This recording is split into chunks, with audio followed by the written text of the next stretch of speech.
charms of the past, to reinterpret ancient idioms through a unique personal pattern in the contemporary experience.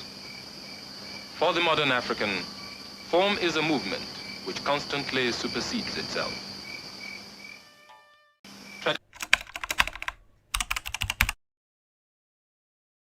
Or not, I don't consider war politics. I believe war is a human problem, and I'm a human being. You're quite right to say I got myself involved, but you're right to say I'm not a politician. My feeling at the moment is one of amazement. Amazement that it happened at all. This really is my only feeling. I knew I would be released sooner or later. Either that, or I would be quietly done away with in some obscure cell. It was one of two things. So one of them has come to pass, and I suppose it's just a fact.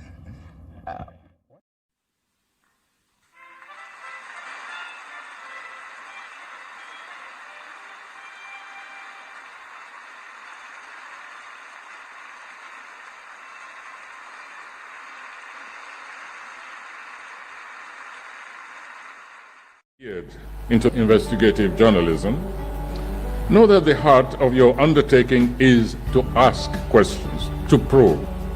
You know the meaning of frustration. I'm speaking of those times when you spent hours, days, weeks, months, even years pursuing that elusive query, truth, only to find that no one is interested in the startling revelations. You feel that a viable chunk of your life has been wasted. I'm here to reassure you that you are wrong about that last despairing conclusion.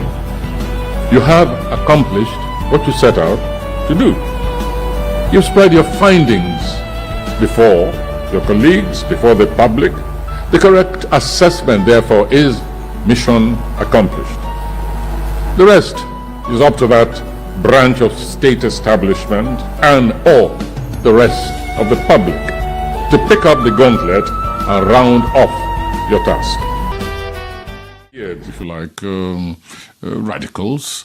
I was fortunate, for instance, to have been quite close to my uncle, Reverend Ayoranzum Kuti, and his wife, Bere Ayoranzum Kuti, who led the Women's Charge against a corrupt and very oppressive monarch, and actually chased him from the throne.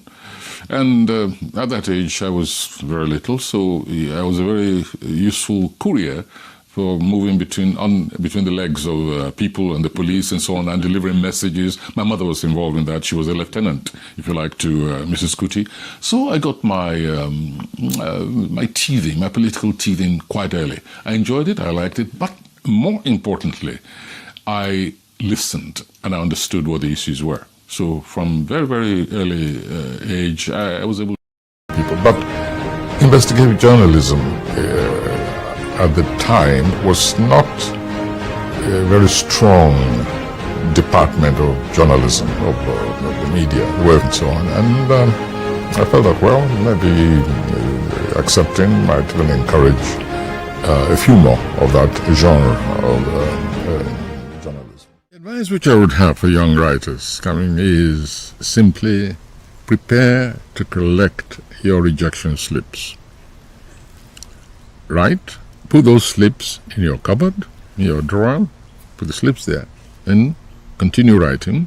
And then you move away from what you wrote originally, you can go back to it, read it, go for a walk, go for a beer, do something different, but come back and start writing. You get another rejection slip, open that drawer, shove it in there. It's part of your mementos, it's souvenirs. But ultimately, you'll find, send your material, not just to publishers, but to literary journals, to regular journals which have, however, literary pages. The odd poem, the odd short story, the odd essay, maybe even broadcasting stations, which just, and these days, even with online publication, go right ahead. The state says, we have no money to pay salaries.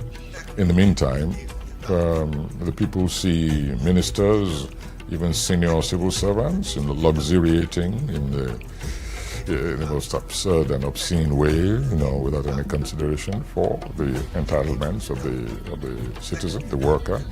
And that's where the investigative journalist comes in.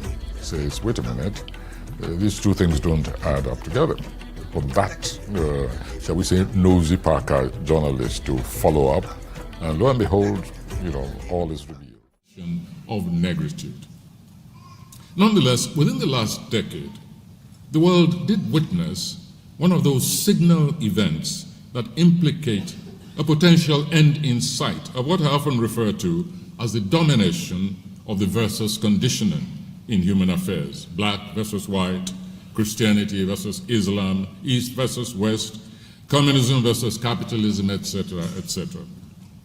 To pronounce an end to the racial vector of that dominant, near instinctive tendency, the versus syndrome, simply because a member of a once despised, denigrated race, color, and humanity rose to preside over the affairs of the erstwhile gospelers of hateful separatism and racial superiority. The government at the time was grossly remiss. Its complacency in face of Boko Haram menace remains a permanent blot on the nation's conscience and on governance by any yardstick. Startling revelations since we had a change of government have since affirmed that leadership failure at such a critical time went beyond complacency, beyond callousness, and could only be described as corruption writ large, cynicism. Funds that should have gone to the military were diverted routinely into private pockets, both of civilian and the uniformed top brass. However, the beleaguered community was anything but supine or cowed.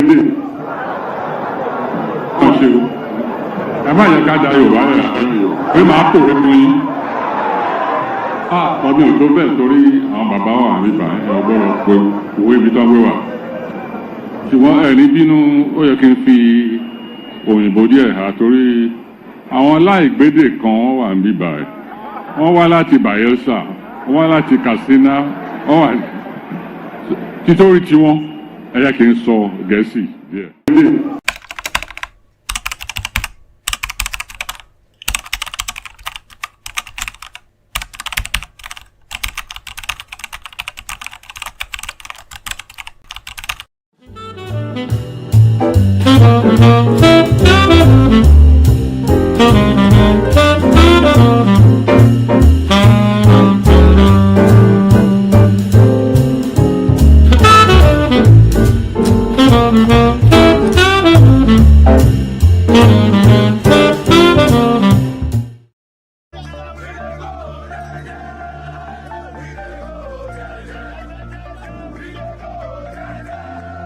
So oníkálukú ní fìlà oníkálukú fìlà tilẹ̀ sọ̀rọ̀ tó yẹ kó sọ so ẹ kẹ́ máa fún apá ẹ fún alóúnjẹ ẹ tún ní wọ́n.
like things being named after me. Another I don't like is I just find it awkward for me personally, and rather than named after other people. But investigative journalism at the time was not a very strong department of journalism, of the media, and so on. And I felt that, well, maybe accepting might even encourage a few more of that genre of journalism.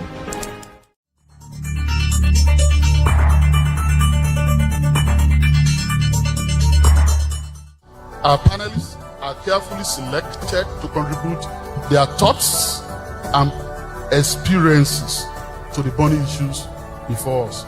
Welcome again, and do enjoy the discussion. Thank you all very much. A community administrative committee that comprises of all aspects of. Then there is another problem which is aggravating the resource conundrum, which is the kind of laws that we have. Economy and the economic well-being of the citizens would be at the center stage of any form of civic education that we do going forward. So this way. Congratulations to the Center for organizing this event and for their continued support. The right gender balance offers good governance and democracy. The person is saying because the person has been robbed of his or her dignity. And they say executive, judiciary, legislature. What other sector of society is in the constitution? It's the media. And we didn't have the same reaction. So what we can see is that we've evolved in our conversations on this tech platform. I think that we can take advantage of that opportunity. Writers and activists like Soyinka are now found, therefore, in the maelstrom of social media antagonism, especially around the issue of truth, information, disinformation, malinformation, populism in politics. I dare say I have touched on some very, very fundamental issues. The rise of disinformation and the credibility and trustworthiness of journalists themselves, what do you think? Our generation, erase their stereotype thinking about us and let us express ourselves. We are talking about both civil society and journalists, is that we increasingly lack the courage to decenter ourselves. What we have done today is to give us a lot of food for thought and thought for feeding. What they have done.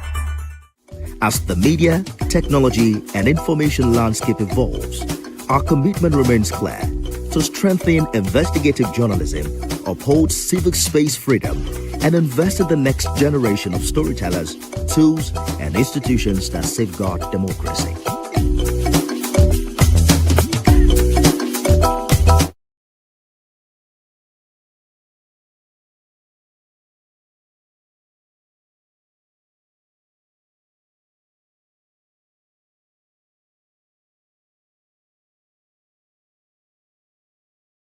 Tradition is now and is born of every experience, not buried in the stillness of antiquity. This freedom is the true legacy of the modern African. The freedom to reshape, to select and to reject, to build new images around the forms of the past, to reinterpret ancient idioms through a unique personal pattern in the contemporary experience. For the modern African, form is a movement which constantly supersedes itself.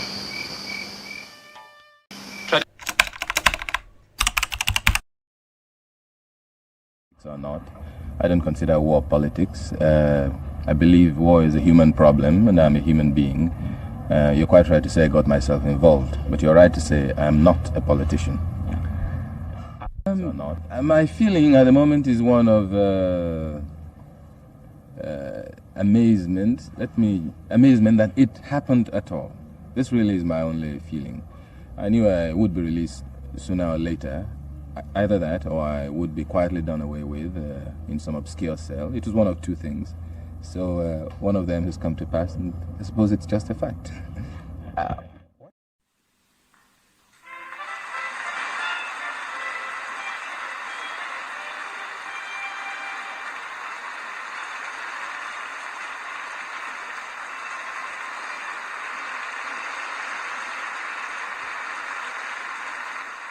Into investigative journalism, know that the heart of your undertaking is to ask questions, to probe.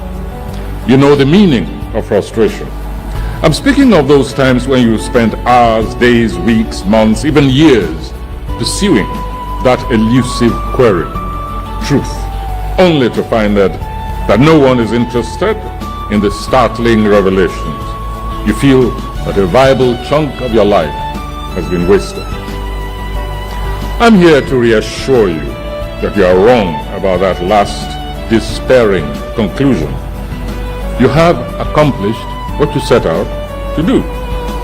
You've spread your findings before your colleagues, before the public. The correct assessment, therefore, is mission accomplished.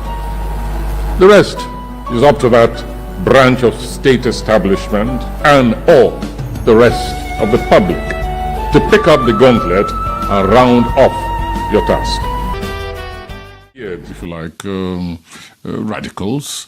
I was fortunate, for instance, to have been quite close to my uncle, Reverend Ayoranzum Kuti, and his wife, Bere Funla Ayoranzum Kuti, who led the Women's Charge against a corrupt and very oppressive monarch, and actually chased him from the throne. And at that age, I was very little, so I was a very useful courier for moving between the legs of people and the police and so on, and delivering messages. My mother was involved in that. She was a lieutenant, if you like, to Mrs. Kuti. So I got my my teething, my political teething quite early. I enjoyed it, I liked it, but more importantly, I listened and I understood what the issues were. So from very, very early age, I was able to people. But investigative journalism at the time was not a very strong department of journalism, of the media, work and so on. And I felt that, well, maybe accepting might even encourage a few more of that genre of journalism. The advice which I would have for young writers coming is simply prepare to collect your rejection slips. Write. Put those slips in your cupboard, in your drawer, put the slips there, and continue writing.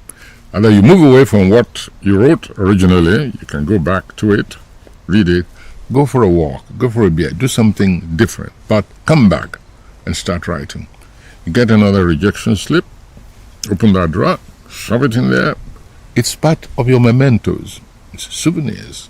But ultimately, you'll find, send your material, not just to publishers, but to literary journals, to regular journals which have, however, literary pages.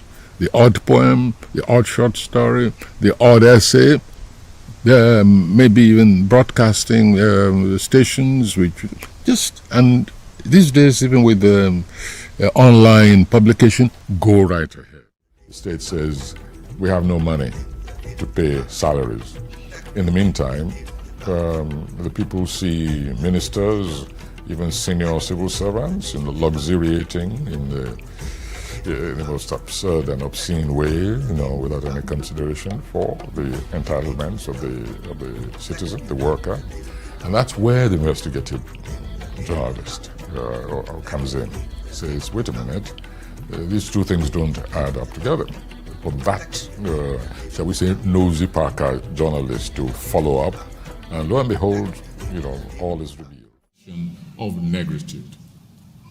Nonetheless, within the last decade, the world did witness one of those signal events that implicate a potential end in sight of what I often refer to as the domination of the versus conditioning in human affairs. Black versus white, Christianity versus Islam, East versus West, communism versus capitalism, etc., etc.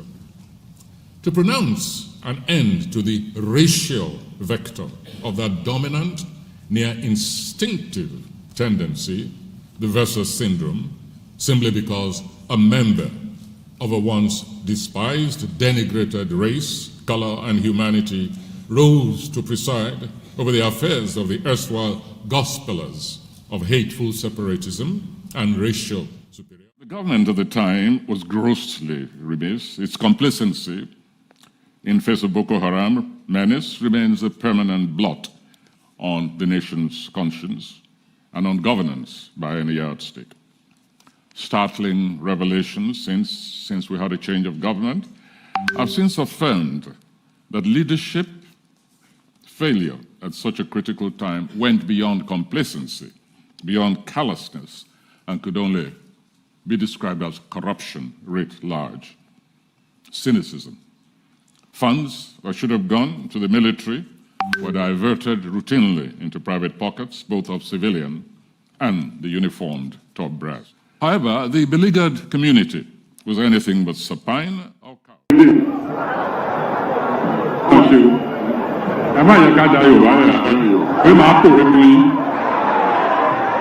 ọdún tó bẹ́ẹ̀ torí àwọn bàbá wà níbà ọgbọ́rọ̀ pé òwe ibi tán gbé wà ṣùgbọ́n ẹ̀rí bínú ó yẹ kí n fi òyìnbó díẹ̀ hà torí àwọn aláìgbédè kan wà níbà wọ́n wá láti Bayelsa wọ́n wá láti Katsina wọ́n wà títorí tiwọn ẹ yẹ kí n sọ Gẹ̀ẹ́sì díẹ̀.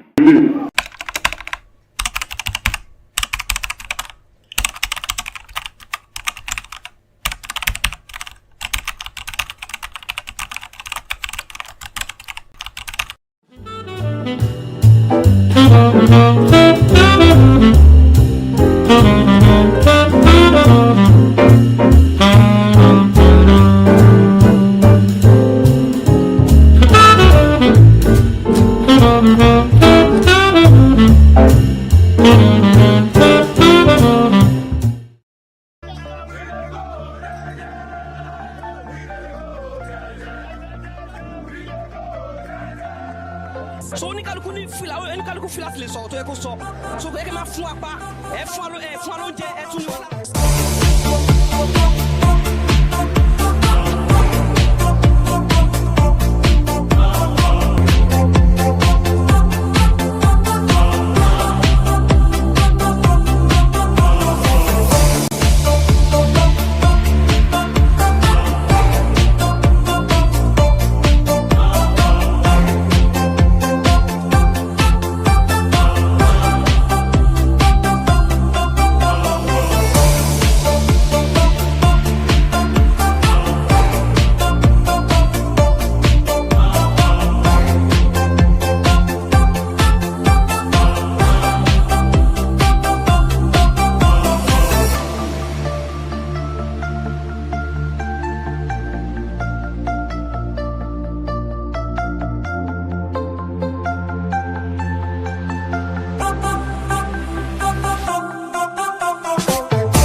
Another I don't like is I just find it awkward for me personally, and rather than named after other people. But investigative journalism at the time was not a very strong department of journalism, of the media, work and so on. And I felt that, well, maybe accepting might even encourage a few more. Our panelists are carefully selected to contribute their thoughts and experiences to the burning issues before us. Welcome again, and do enjoy the discussion. Thank you all very much. Then there is another problem which is aggravating the resource conundrum, which is the kind of laws that we have. The economy and the economic well-being of these citizens would be at the center stage of any form of civic education that we do going forward. So this way. Congratulations to the center for organizing this event and for the. And we want to commend the founder and management of the Wole Center for Investigative Journalism for keeping this on. It's been very, very impactful. Now, just before we start, we're supposed to start at 10 a.m., but we're still waiting for some people to come in. There are quite a number of people outside, so we're waiting for them to come in. But before we start, we want to make this as informal as possible. We want to meet and greet ourselves. Some of us are meeting for the first time. Some of us have met several times over at even lectures like this. So let's just meet and greet ourselves. But let me start by introducing myself first. My name is Deji Bademosi. I'm a journalist, and I'm also the founder of TV 360 Nigeria. And I'm a child of the Wole Center for Investigative Journalism, and I'll explain that later. So please, let's just meet and greet. Let me just quickly recognize Professor Rockwell Shekoni, who has been here with us, the immediate past board chair of the Wole Center for Investigative Journalism. Professor Shekoni has been part and parcel of this organization right from inception. Professor Shekoni, we thank you very much for coming, and it's good to see you. We want to recognize in a very special way as well, and of course we'll be hearing from him much later. He's a keynote speaker of today's event, and I'm talking about Professor Umaru Pate, who of course is a renowned professor of communication and the immediate past Vice Chancellor of the Federal University, Kashere. He's very well known across the country and beyond. I've met him at a number of international events. We're blessed to have him in our midst. And for students of mass communication in this country, we're blessed to have him. He's one of the quite a humble professor, very humble, very knowledgeable. And for students who attend this event, I would say, please, don't leave here without collecting Professor Pate's contact, because honestly, you'll be needing him. We all want to recognize the presence of everyone. Everyone is important. And just before we start, as I said, let's have this informal meet and greet, and let's get to know ourselves better. Thank you very much.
So ni kaluku ni fila o ni kaluku fila file so to e ko so ko e ke ma fun apa e fun alo je e tun ni wala.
Tradition is now and is born of every experience, not buried in the stillness of antiquity.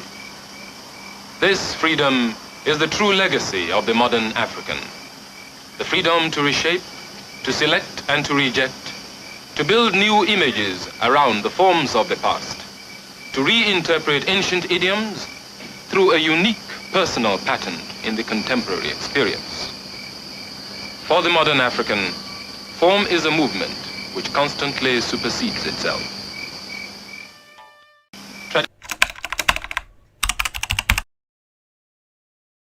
Or not, I don't consider war politics. I believe war is a human problem, and I'm a human being. You're quite right to say I got myself involved, but you're right to say I'm not a politician. My feeling at the moment is one of amazement. Amazement that it happened at all. This really is my only feeling. I knew I would be released sooner or later. Either that, or I would be quietly done away with in some obscure cell. It was one of two things. A few more of that genre of journalism. The advice which I would have for young writers coming is simply prepare to collect your rejection slips. Write, put those slips in your cupboard, in your drawer, put the slips there, and continue writing. And then you move away from what you wrote originally, you can go back to it, read it, go for a walk, go for a beer, do something different, but come back and start writing. You get another rejection slip, open that drawer, shove it in there. It's part of your mementos, it's souvenirs. But ultimately, you'll send your material not just to publishers, but to literary journals, to regular journals which have, however, literary pages. The odd poem, the odd short story, the odd essay, maybe even broadcasting stations, and these days, even with online publication, go right ahead. The state says, we have no money to pay salaries. In the meantime, the people see ministers, even senior civil servants, luxuriating in the most absurd and obscene way, without any consideration for the entitlements of the citizen, the worker. And that's where the investigative journalist comes in. Says, wait a minute, these two things don't add up together. For that, shall we say, nosy Parker journalist to follow up, and lo and behold, all is revealed. Of negritude. Nonetheless, within the last decade, the world did witness one of those signal events that implicate a potential end in sight of what I often refer to as the domination of the versus conditioning in human affairs. Black versus white, Christianity versus Islam, East versus West, communism versus capitalism, etc., etc. To pronounce an end to the racial vector of that dominant, near instinctive tendency, the versus syndrome, simply because a member of a once despised, denigrated race, color, and humanity rose to preside over the affairs of the erstwhile gospelers of hateful separatism and racial superiority. The government at the time was grossly remiss. Its complacency in face of Boko Haram menace remains a permanent blot on the nation's conscience and on governance by any yardstick. Startling revelations since we had a change of government have since affirmed that leadership failure at such a critical time went beyond complacency, beyond callousness, and could only be described as corruption writ large, cynicism. Funds that should have gone to the military were diverted routinely into private pockets, both of civilian and the uniformed top brass. However, the beleaguered community was anything but supine or cowed.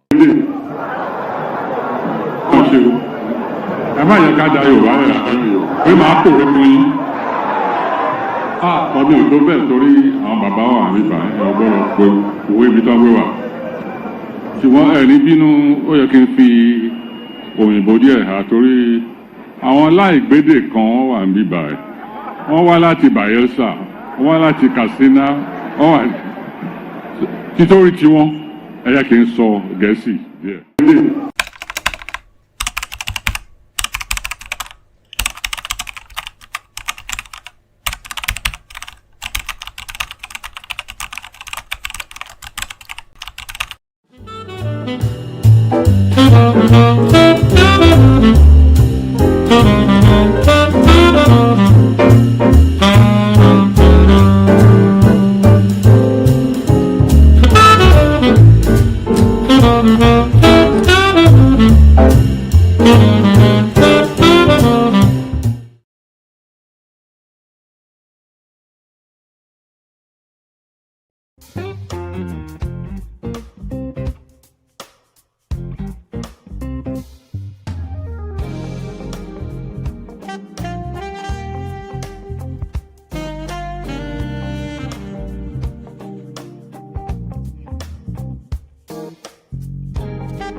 Like things being named after me.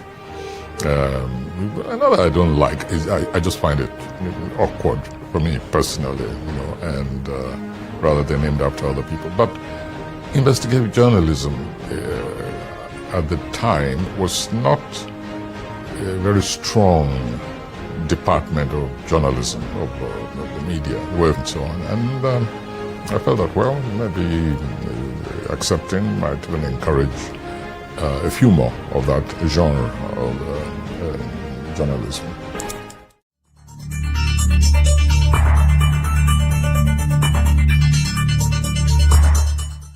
Our panelists are carefully selected to contribute their thoughts and experiences.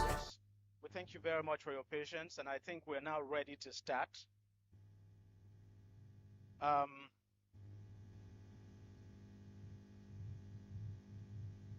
We're waiting for everybody to take their seats, please. All right, ladies and gentlemen, welcome once again. And to kickstart, may we please all stand up, if you can, for the national anthem.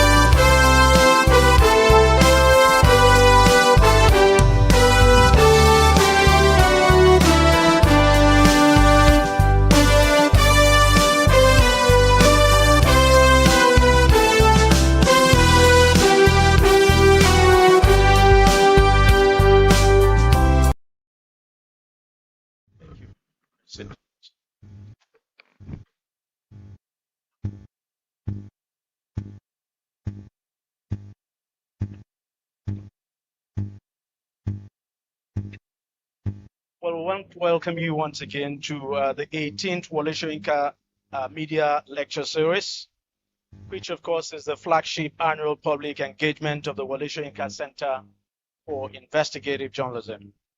Now, whether you are joining us here at the venue or virtually from across Nigeria and beyond, we are delighted to have you with us for this important national conversation. Your presence reflects our shared commitment to strengthening journalism, democratic accountability, and informed public discourse at a defining moment for our democracy. Since its inception in 2008, the Media Lecture Series has served as a platform for critical reflection and informed dialogue on issues that shape journalism, governance, accountability, democratic development in Nigeria and beyond. For 18 years, the lecture has convened journalists, policymakers, academics, civil society actors, development partners, and citizens to engage with pressing national and global questions.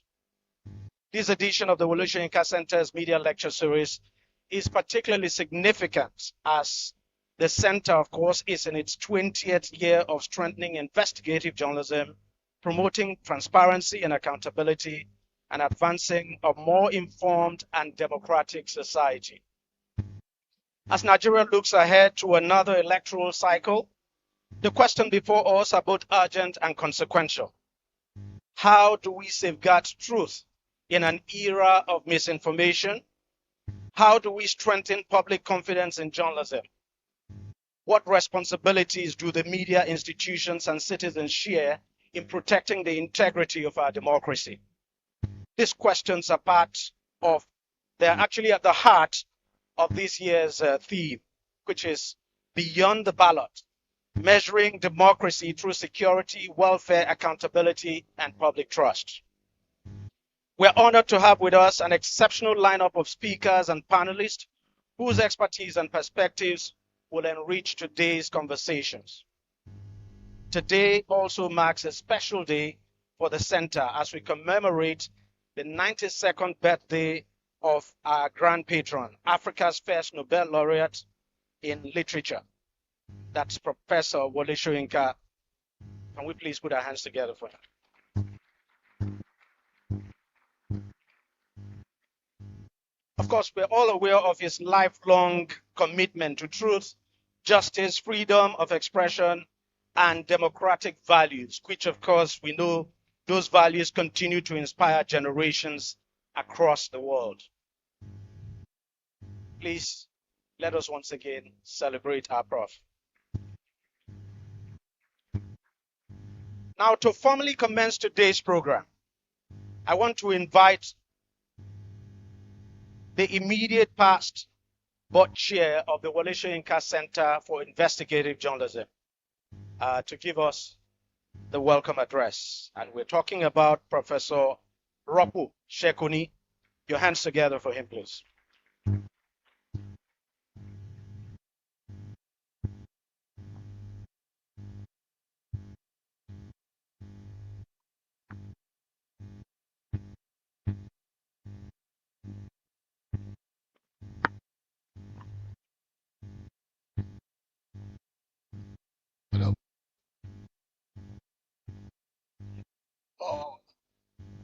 I would first start by acknowledging Mr. Badman's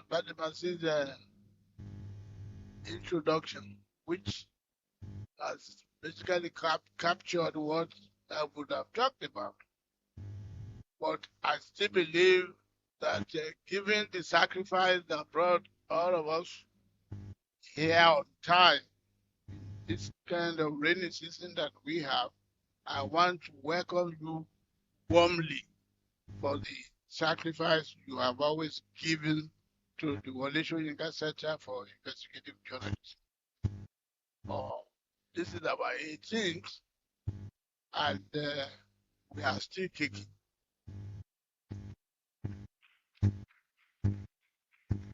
There's no better lecture topic to have or theme to have than to find out what happens before and beyond ballot. And I am particularly happy that we are having our new board chair, Professor Umaru Pate, to do this job. In case I have no time left to say thank you at the end of the program, once more, welcome. Thank you.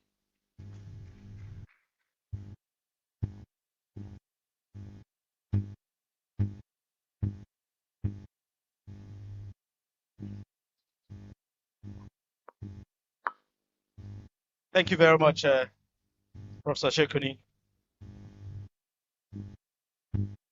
And thank you for making it very short. We want to recognize the presence of the Deputy Commissioner of Police, Lagos State Command, Mr. Anthony Okon Placid, who is here with us. Also recognizing the presence of Michelle Dillon, who is in the house with us. Of course, he's the Consul General of the Kingdom of Netherlands.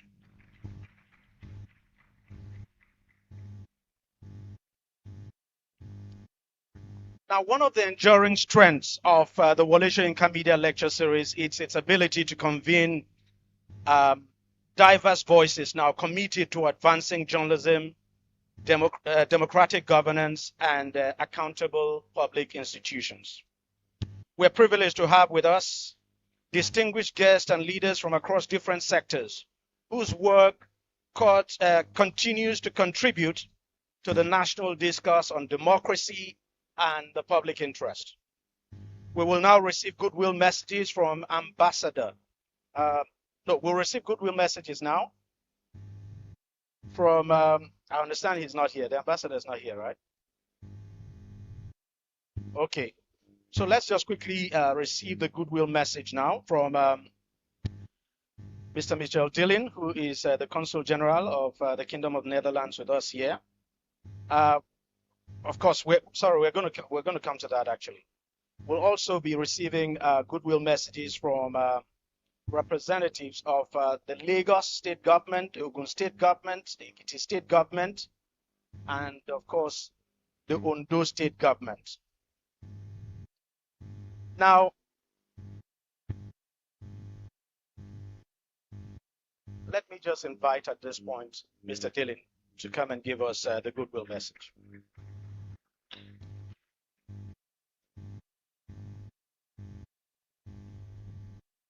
Thank you very much for putting me on the spot.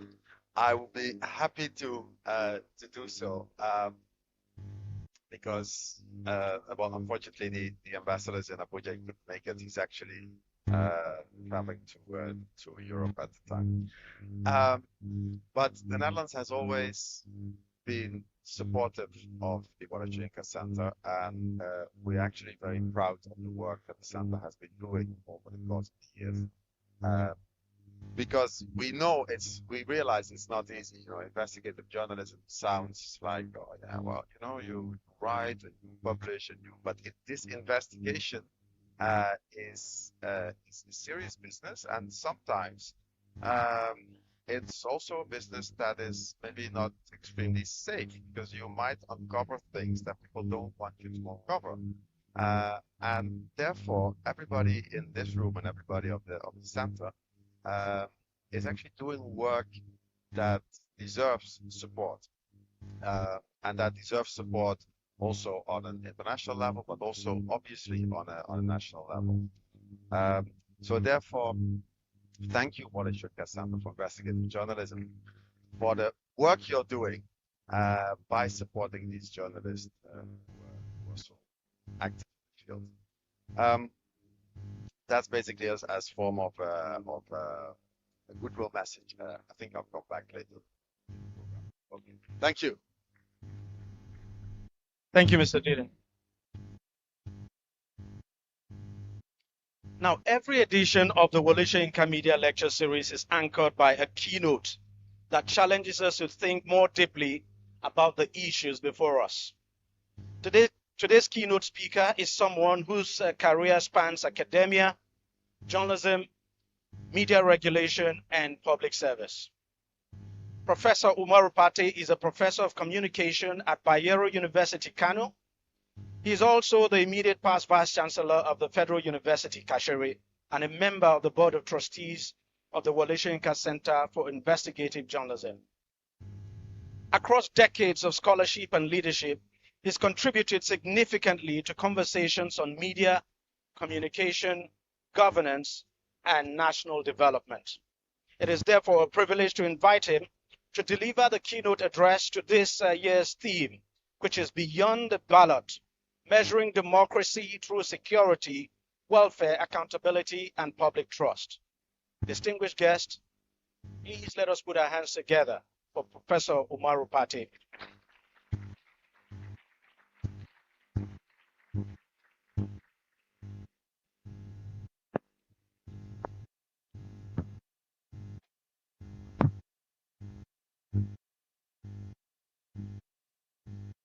Your Excellencies, very senior officers of government who are here with us,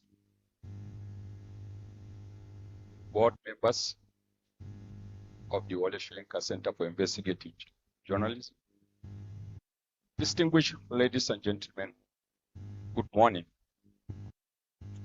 Let me start by thanking the center for finding me worthy to be invited to deliver this year's annual lecture. I've been lucky to be part of the center from the beginning till date, and I can fairly tell the history of the center. And it has been a story of progress, a story of success, doggedness, as well as commitment to the Nigerian project. Therefore, what we are witnessing today is a continuation of the confidence the center has in the quality of democracy we have in Nigeria, as well as the effort to improve the quality of journalism that will eventually add value to democracy we are practicing in this country. We know that things are not as they are. They can be better, but all the same, the center has been able to remain afloat and also attract the credibility of those we describe as our partners. Let me also use this opportunity to congratulate the grand patron of the center, our icon, Professor Wole Soyinka, whose stories are always told in superlatives, and his contributions in strengthening democracy in the country is never ever doubted. He has always been a voice to reckon with. He sacrificed for Nigeria, for his discipline, as well as the quality of democracy Nigeria deserves to have. We pray that he will continue to live a very fruitful and healthy life and continue to contribute to humanity. Let me also use this opportunity to congratulate another dogged fighter, Larry Arobodade, who has been part of the center too.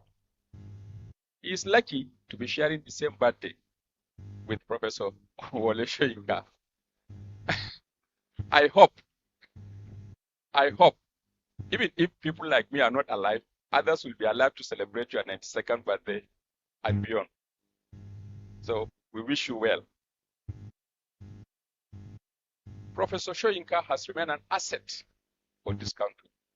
And wherever his name is mentioned, all of us feel proud being Nigerians, and not just being Nigerians, but also being associated either directly with him or with his works.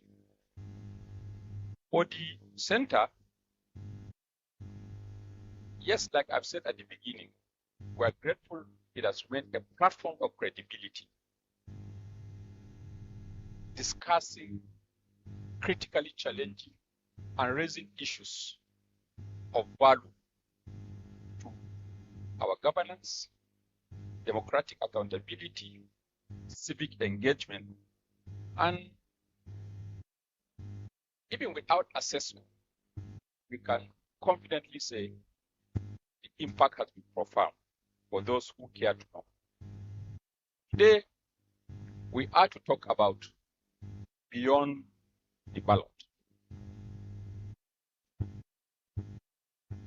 Like my chairman said, we are preparing for elections, and we need to reflect on the journey so far. Why not? We have been engaging in elections periodically. People have been voted and will still be voted into offices. And Nigerians also have their own expectations of what our democracy should mean. Democracy is a universal concept. I mean, as a universal concept, has a universal definition. But when it comes to interpretation of what democracy means and how democracy is practiced in different countries, every context will tell you its own story. And we know that democracy can be categorized into two. We have what we call procedural democracy and substantive democracy. When you talk about procedural democracy, we are talking about elections, political parties, constitutional order, separation of powers, and all the basics that combine to give democracy its definition. But when we talk about substantive democracy, we are talking about what people expect in the context of a democratic order. First, human security, economic welfare, social justice, accountability, citizens' trust. Otherwise, democracy will simply remain a concept. But if the substantive matters are provided or addressed, then democracy can have meaning in the lives of the people. Now the question is, can a nation be considered democratic simply because elections are periodically conducted? Today, in different parts of Africa, worries are being expressed on how democracy is backsliding. In West Africa, we are witnesses to what is happening in some of our neighboring countries or ECOWAS member states. In 2015, if I remember very well, when the then President Buhari was elected, the then Vice President-elect, Professor Oshibando, commissioned a team of researchers under Professor Shobowale. I was one of the team members in charge of, I was assigned to the Northwest and the Northeast. For us to go to town and ask Nigerians what were their expectations then of the incoming government, what they really want the government to address as a government. We went around the entire country, did the survey, gathered the data, and at the end of the day, came up with a report submitted to the then Vice President.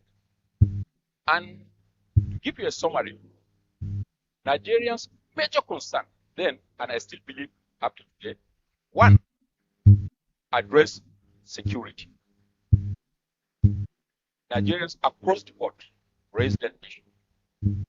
Number two, economic matters. Number three, corruption. Number four, infrastructure.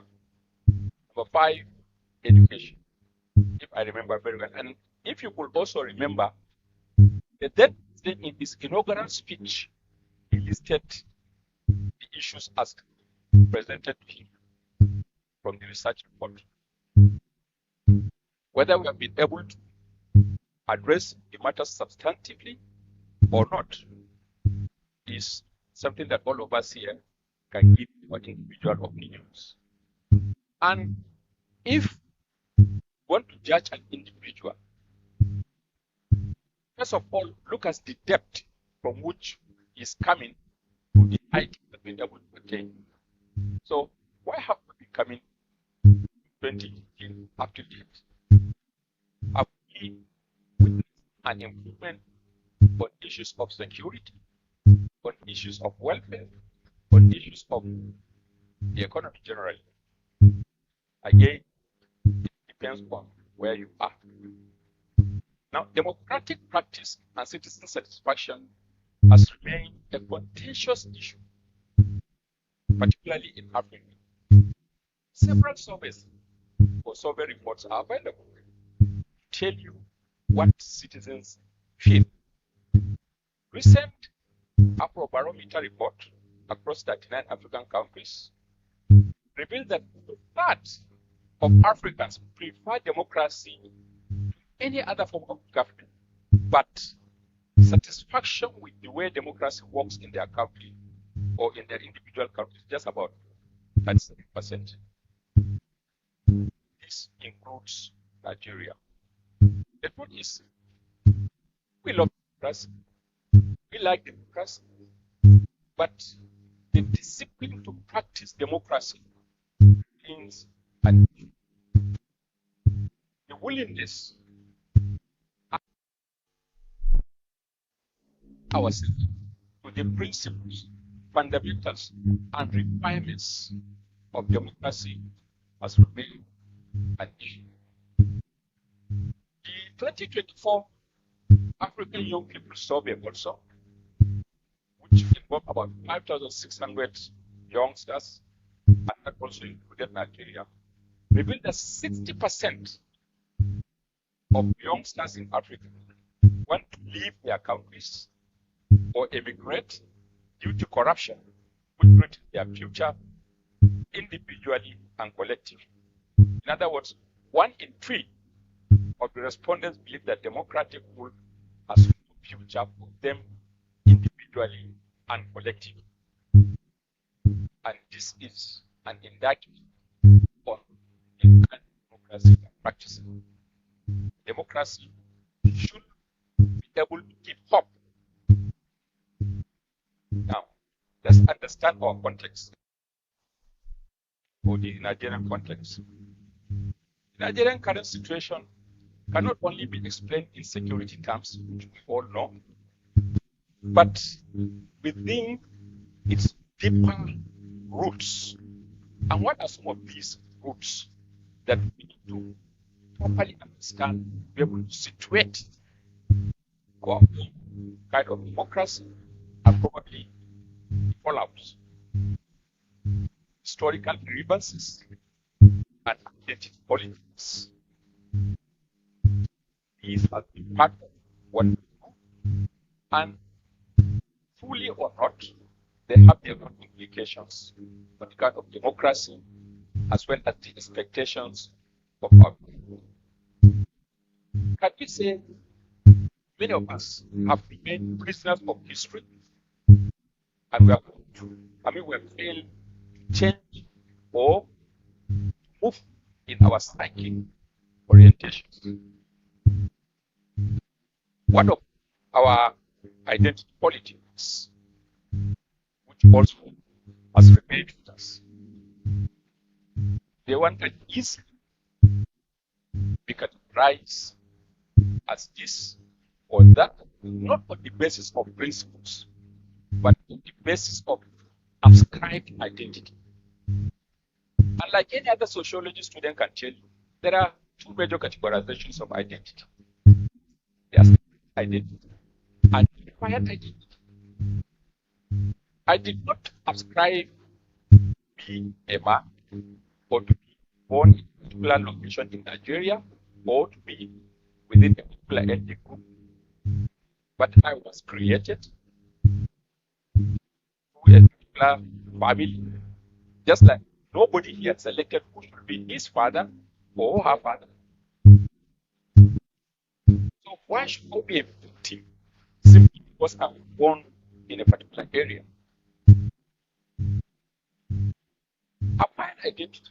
Perhaps as a student of the University of Lagos, I brought myself to this place So I am who I am based on what I want to be.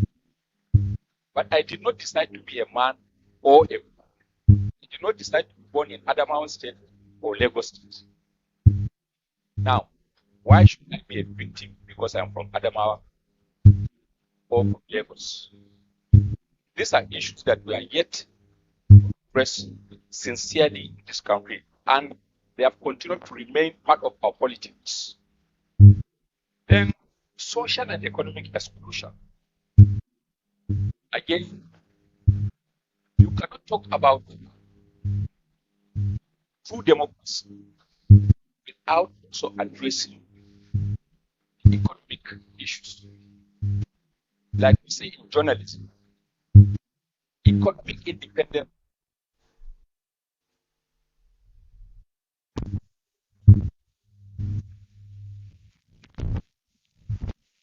economy also determines our position, global affairs, and even as individuals within the nation. Issues of equity, issues of opportunity, issues of life and death. In some parts of this country today, you have serious conflicts, serious violent crimes. Not because people are bad, but you cannot detach economic explosion, you cannot detach deficiencies and the deprivations caused by poverty. So long as the economic issues are also not sufficiently addressed, then issues then and frustration. I've just quoted from the 24 youth. What is population in Nigeria? And commonly, take any report from UNICEF, from UNFPA, from National Bureau of Statistics. Conservatively, it is estimated about 18-something million young Nigerians are out of school. And them impact us of the country. Don't forget Nigeria is one sick naturally will affect other subsystems. I remember when Boko Haram began in my degree then, many people thought it was just no affair. All of us are paying the price, one way or another. The amount of fish that used to flow into Lagos from the Lake Chad, you no longer get that. And that has literally affected the price of fish. That's its part. I think around 20, I can't remember the specific date, I led a team of researchers, the lecture commissioned by the FAO, and I did a study on issues related to HIV and all of that. We went. I almost predicted the Boko Haram crisis then. Went on the lecture, spent weeks, and what I saw, you could see governance deficit.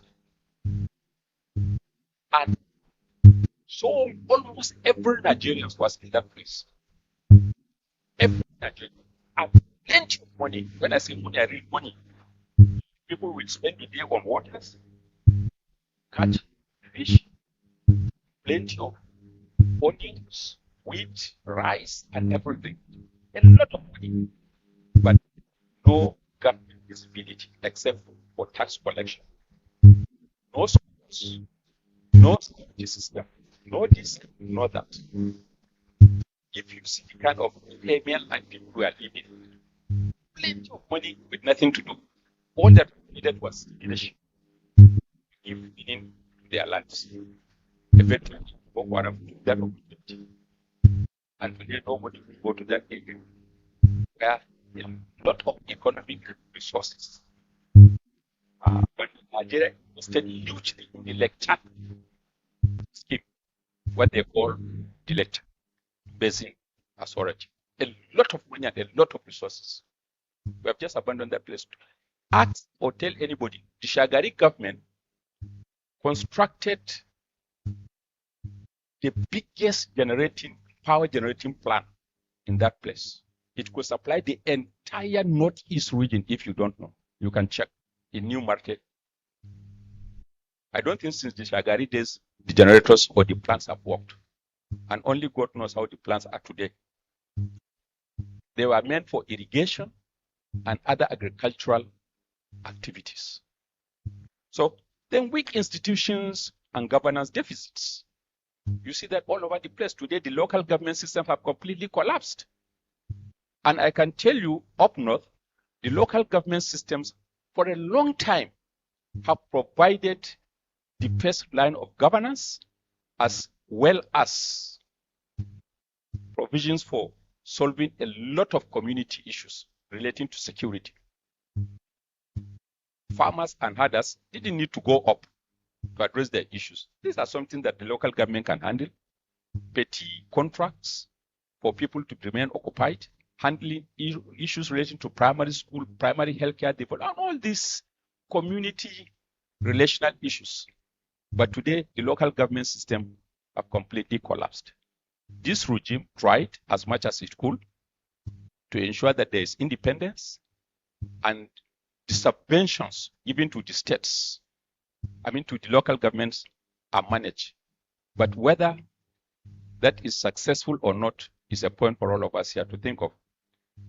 But within this context, we have now got a facilitator in form of misinformation, hate speech, and divisive narratives. Already Nigeria is a multicultural nation with its own diversities, with its own fault lines. We have been managing ourselves. But with the coming of the internet and the information and communication revolution, that of course have brought profound and remarkable progress to our lives. But we must also be fair to acknowledge the implications that we have failed or we are using negatively to cause more problems for ourselves. Talking about misinformation today, the problem is not about absence of information in our democracy, but rather abundance of information, mostly wrongly, and scarcity of attention. So we are now using these devices to cause more problems than to solve problems. So in all of this, what happens to the human security framework in Nigeria within the context of what we are experiencing today? Issue of hunger. Wherever there is conflict, certainly hunger will also be visible, because people don't have time to go to farms, the business community will go low, and above all, money will run away. Money is a fearful commodity that does not go to where it will be hot. Nobody will take his investments today into Sambisa forests. How many of us will want to go to certain states today, even on posting, not to talk of taking our resources to go and invest? So hunger naturally will also predominate. And with hunger, more conflicts. Issue of poverty. Conservatively, the poverty index in Nigeria is more than 40%. In other words, below poverty rate. Again, poverty can push people to do anything. Someone who is poor will always look for a lining anywhere for him to get out of that poverty rank, even if it means poverty. A lot of the conflicts up north are related to issues of illegal mining and the issue of land for farming, compounded by the current climate change crisis all of us are experiencing. and our inability to manage properly. Then, of course, diseases, unemployment, environmental disasters, digital threats, like I've mentioned. So, all of these things affect the quality of human security. And in a context of multicultural nation like our own, where diversities are so clear, challenging us to learn to manage our diversity and our multicultural, pluralistic nature properly. But where these things, again, are not managed due to the issues I've raised earlier, historical circumstances and poor identity management, then we'll be where we are. So, and today, just like 2015, security still remains the most or the highest expectation that the public have in government, either at the local government level, at the state level, or at the federal level. But we know that since the commencement of our democratic journey in 1999, our security system has been battling challenges like Boko Haram, insurgency, banditry, kidnapping, farmer-herder conflicts, communal violence, separatist agitations, urban criminality. You can go on and on. Sometimes when you wake up in the morning and read our newspapers or go to some of our digital media content, you feel like you shouldn't get out of your house, or you feel like you should not travel by road. But people like me have been traveling. Even last 2 weeks, I drove from Maiduguri to Kano and back. And I go to any part of Nigeria. There's only one state I've not driven my car to in this country, Bayelsa. Only one state. I've driven to every state. And I have the confidence that I will always be safe. So, these are issues. Yes.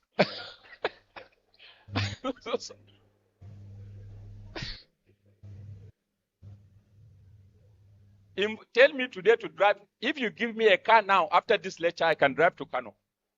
Yes. Why is it? So, but you see, fear is in the mind of many of us, especially the elites. They love life so much, but they are so poor in providing what it requires for life to be lived well by everybody.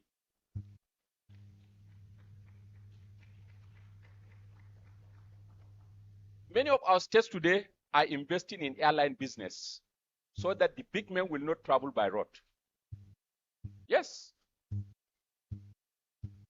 So these are issues that are not just for the security system, it's for everyone.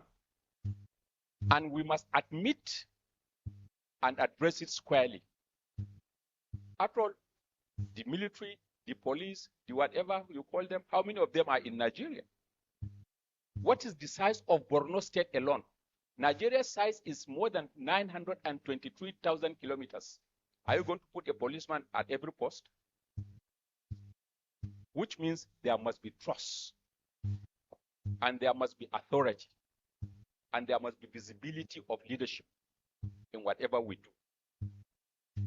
The absence of leadership or the quality of leadership at every level will definitely determine the kind of life the rest of us will live. So we know that security challenges have produced enormous human cost. Somewhere, I raised an issue. We've been seeing what has been happening in Borno State and now Zamfara and some other places. Now ask yourself, there are places in this part of the country where people have not gone to school for the past 20, 13 years or 15, 20 years. People have not been going to school because there's no security. Now, there are Nigerians like you and me, and they are growing up, missing their milestones in life At the age of 7, they couldn't go to school. At the age of 13, they are not in secondary school.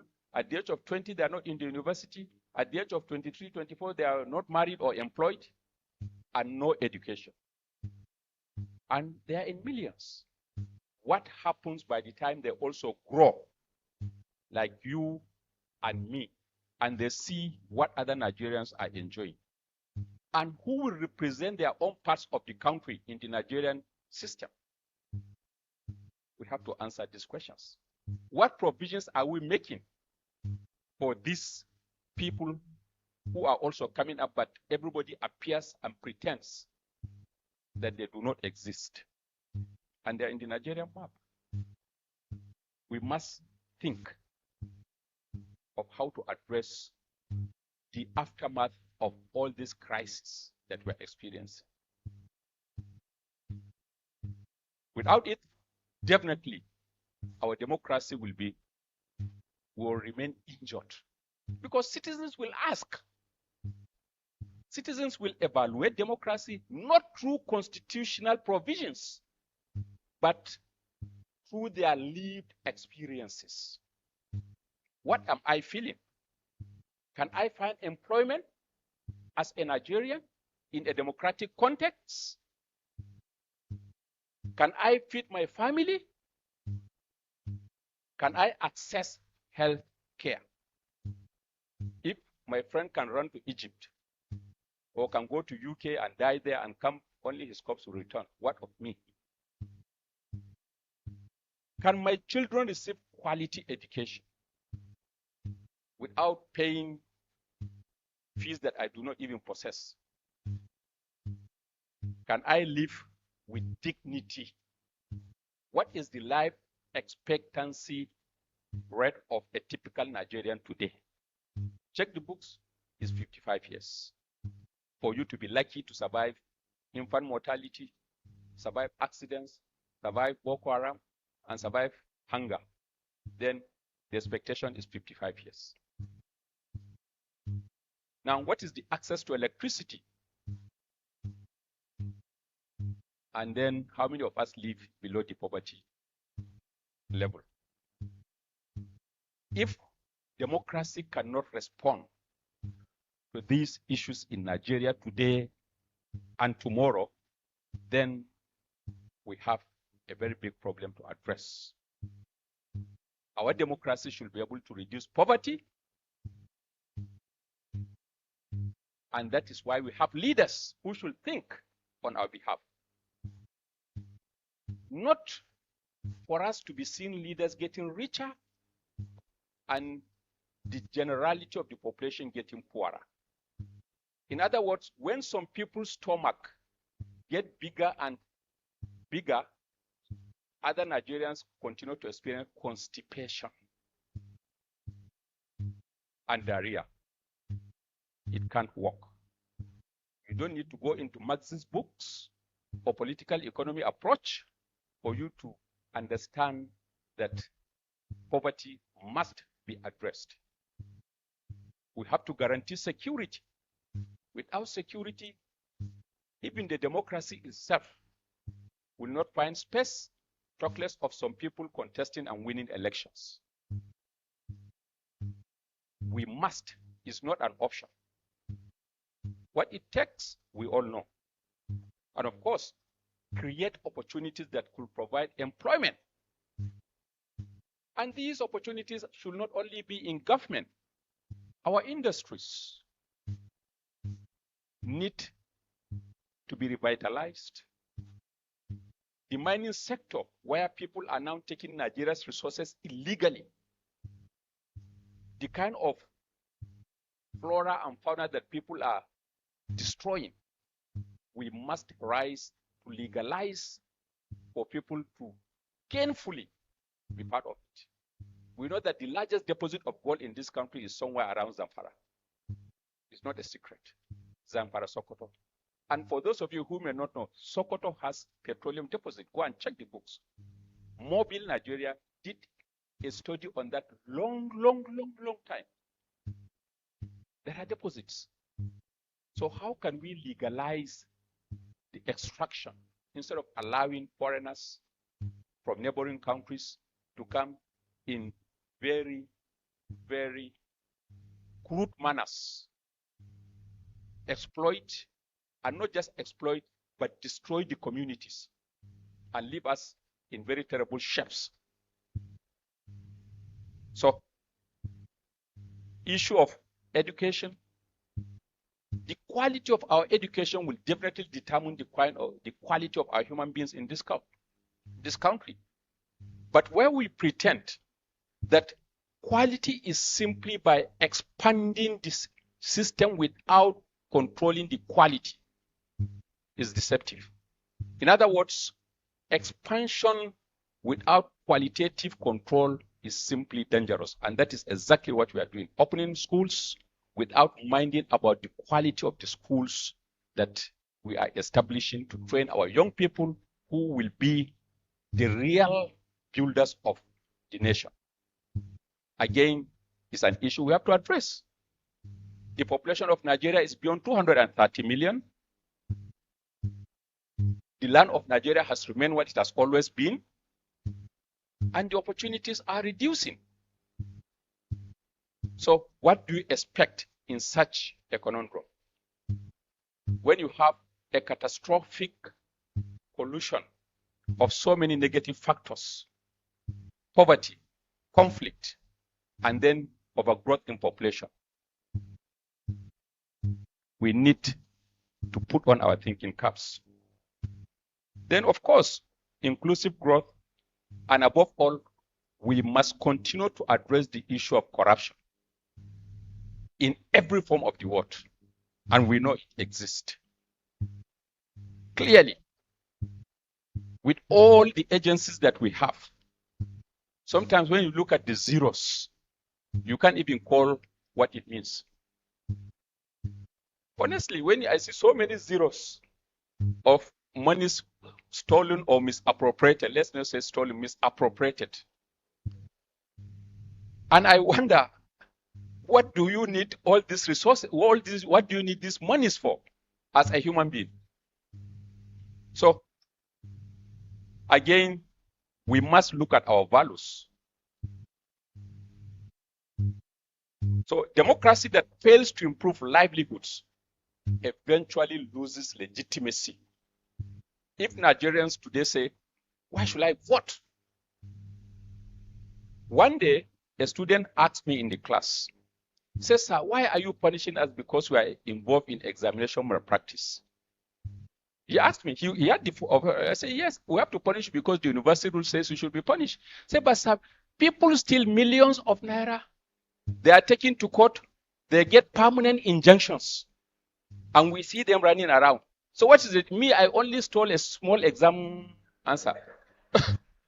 And now this person stole billions. And you are leaving him.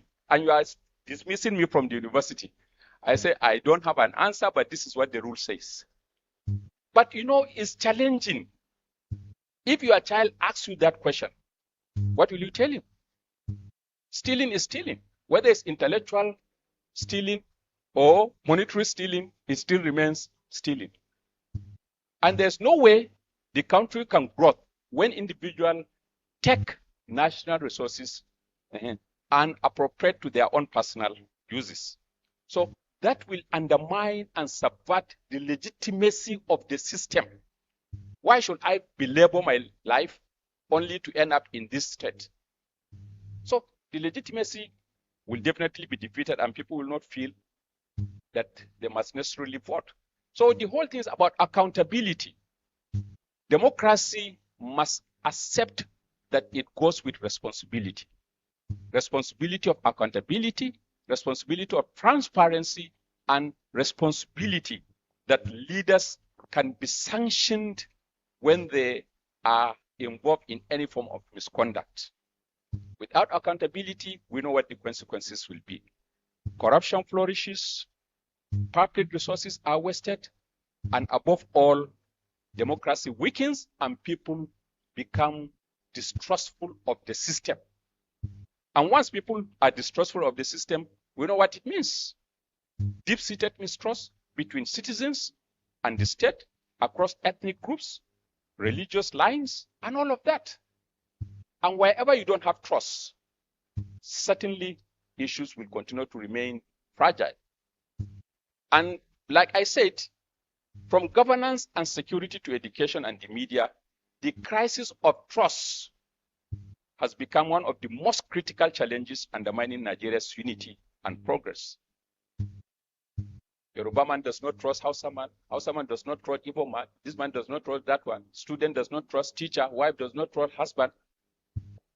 So,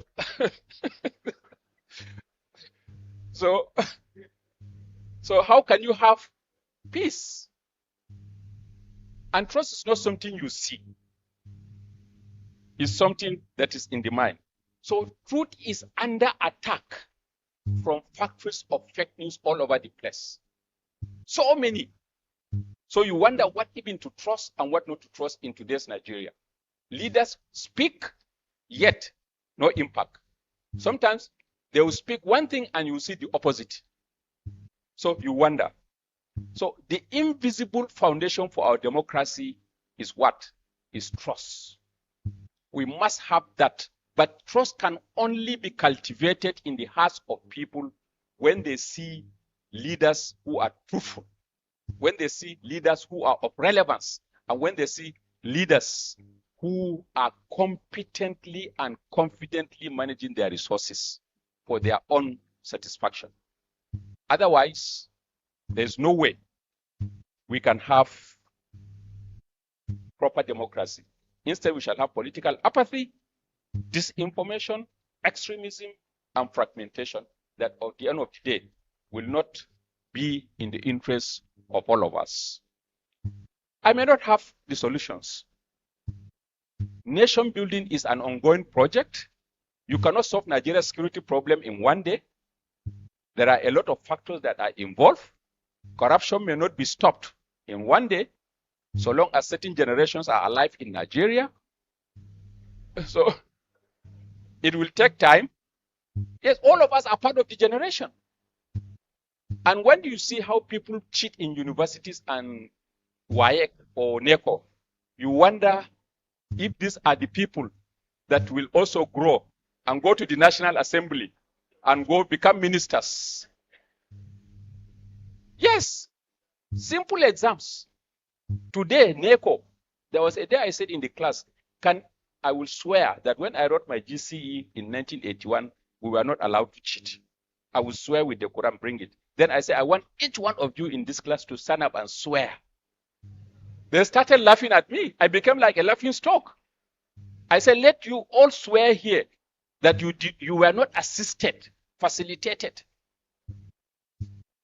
And parents are deeply involved. Parents give money for their children to go and give WAEC assistance so that they can assist them. Then, so what is the hope? What is the difference between the Abuja cheating and the students that you train in the universities? So, distinguished ladies and gentlemen, it's a Herculean task, but we should be able to maintain confidence and trust in the Nigerian project. And all of us are in it. All of us are in it. So, we need our elites to have consensus on major national issues. If our elites can direct us, the rest of Nigeria will definitely follow. Then, of course, we need quality leadership through credible recruitment, and this is why we have to commend bodies like Wole Soyinka Center for their effort in investigative journalism, which is a very risky endeavor. So that through that, we can help to clean the system. And please, wherever you go, continue to preach about strengthening the local government system. At least in the North, I know how critical and central the local government system is in the affairs of the communities. Many of these security issues, if the local governments are working, I assure you they can be handled. So wherever you are, continue to talk about them. And of course, we need to also do a lot more in addressing our security architecture and the financing of the security system so that we could all sleep with our two eyes closed. The recommendations are many that we cannot even exhaust them here. But the issue is we need a focused leadership. And the ballot should be able to give us the legitimacy to trust that whoever we vote for will emerge based on our consent.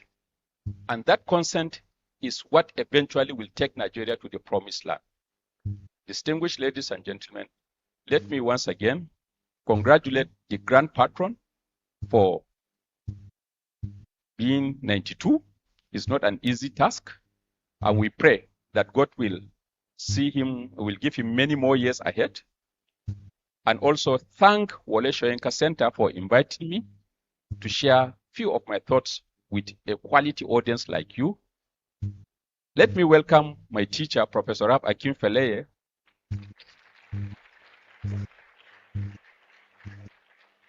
Another dogged fighter for freedom of expression in the country.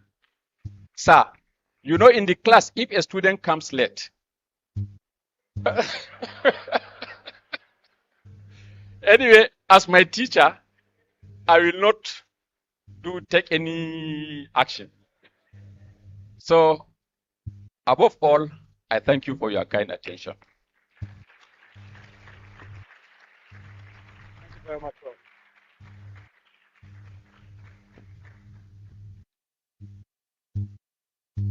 Can we please put our hands together for Professor Pate again? Thank you very much, Professor Pate. We thank you very much.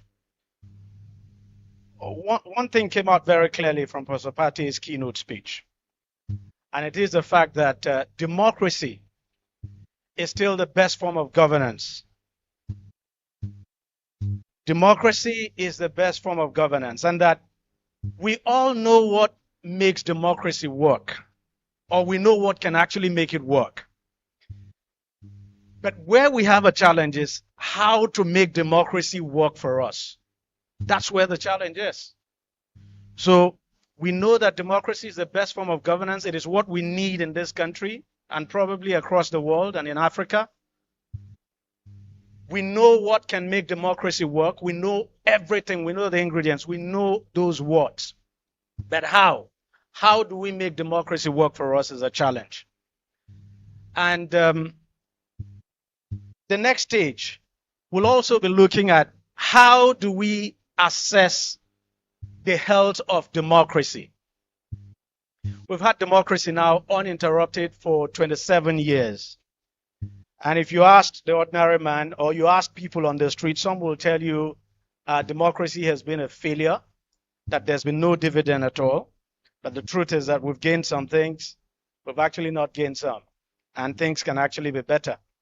So we'll be discussing that further in the next session. But for now, let me invite the Executive Director and CEO of the Wole Soyinka Center for Investigative Journalism. She'll be having a farewell chat now with Mr. Michel Dillon, the Consul General of the Kingdom of Netherlands. And that session will last for just around 5 minutes. Please put your hands together for that.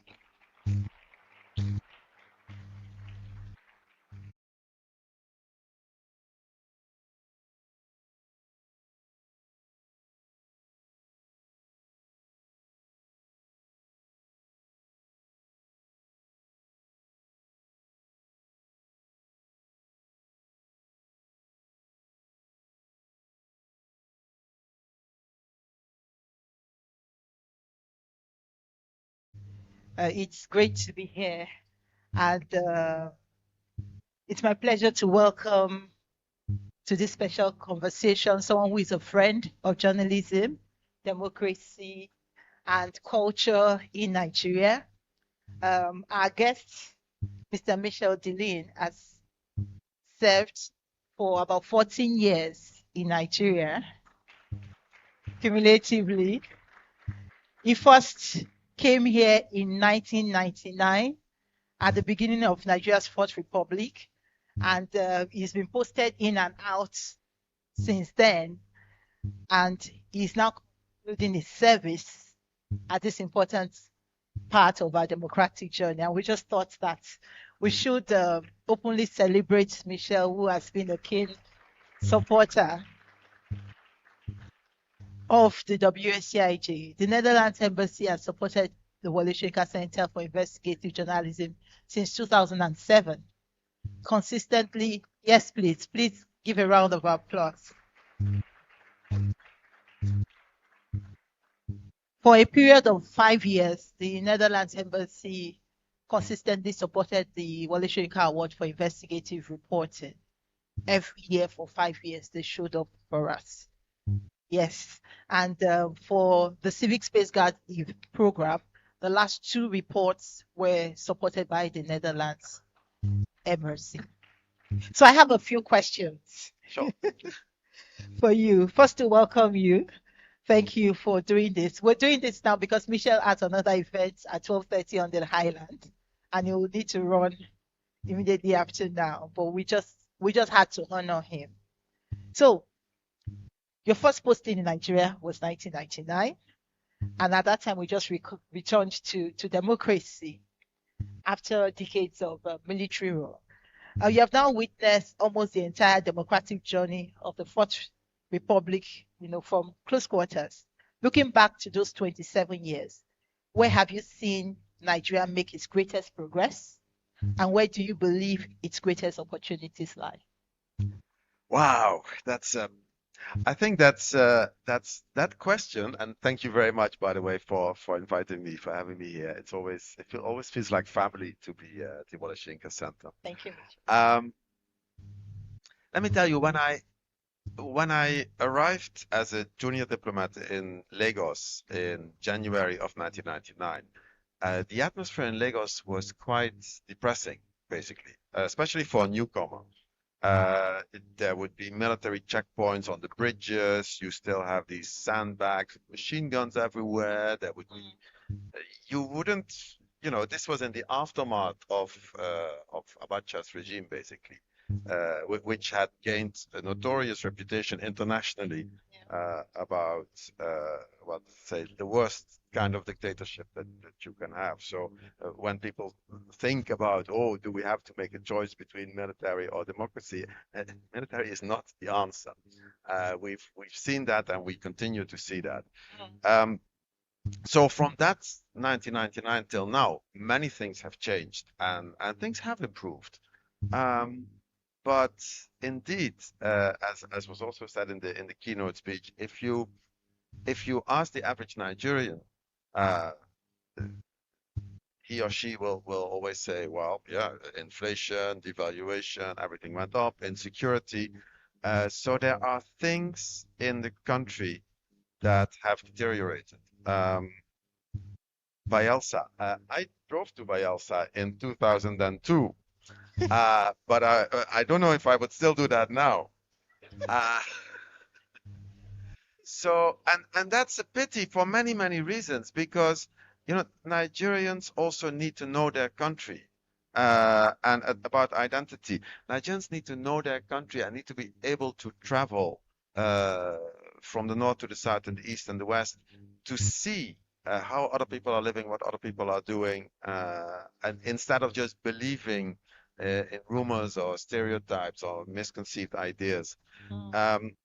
So there is a lot of work to be done, but if I look at the positive side, at least the democratic process as it is in Nigeria has been able to sustain itself over the course of this time, and I think that's already a very positive thing. But within that context and within that democratic system, obviously you need voices that say, okay, but this goes too far, or we have to do something else, or the investigative side of it. And in that same period, what we also see is the increase of poverty in the country. And to be honest, I think the increase of poverty is very much linked to the illiteracy and the education challenge. Another point that was validly brought up. I mean, I would put all my eggs in one basket, namely education, quality education. because I think that's so important. You know, once people are educated, they can make their own choices. They can say, I want this or that, or I want to further myself, or I want to do this in this profession, or I have this political opinion based on my knowledge. But if you tamper with the education, and if there's, well, we all know, we've seen it, and some investigative reports have also been on the fact that schools without roof, schools with a roof but with no teacher, schools with teachers that have to be paid by the parents because they didn't get the salary by the government. So there are so many things in that education part that have an effect on democracy, on security, on well-being, on economic development. That I would say that's really the number one thing that any government should focus on. Thank you so much. Well, I'll move now to journalism, and I think part of what I like to speak to you is that you have a lot of confidence in Nigeria, and we share that. And it's difficult to have confidence around the issues, but you are also not.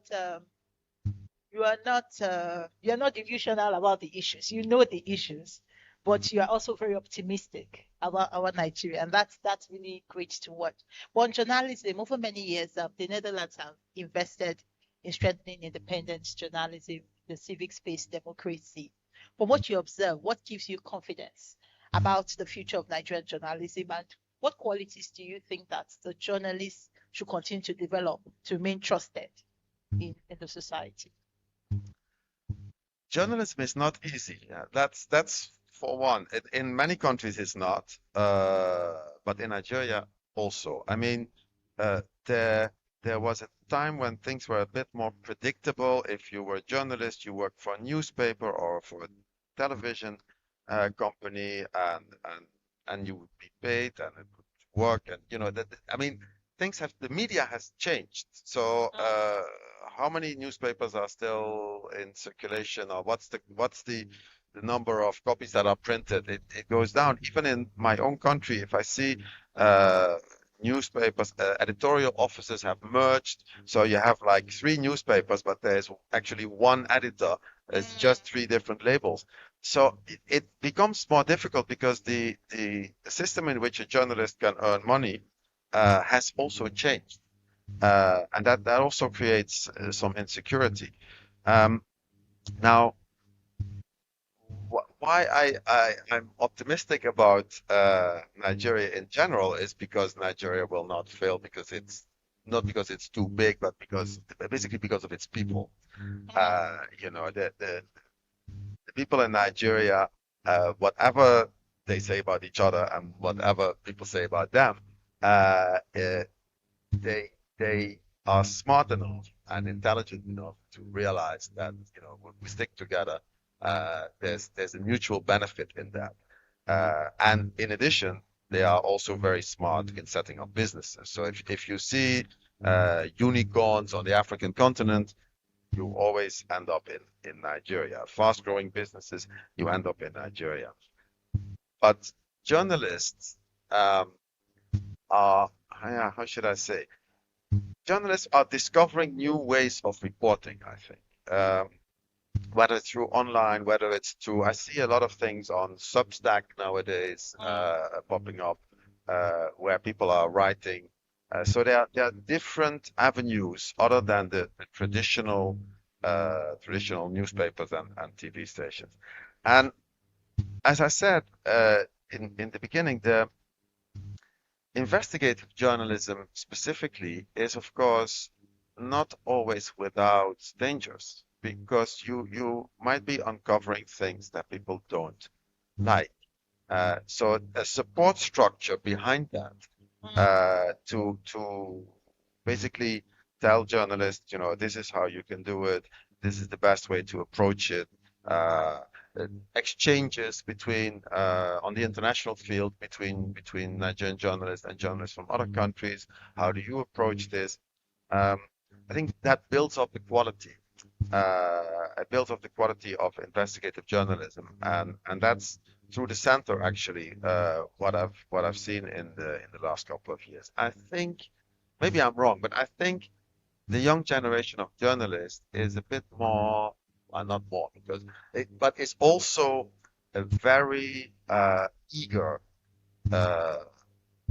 to show what they're doing and to sort of let's see that we are journalists, but we are investigating, and we, well, to use that word again, we sort of reveal something. And I see that happening. So yeah, I'm quite optimistic about that. Thank you.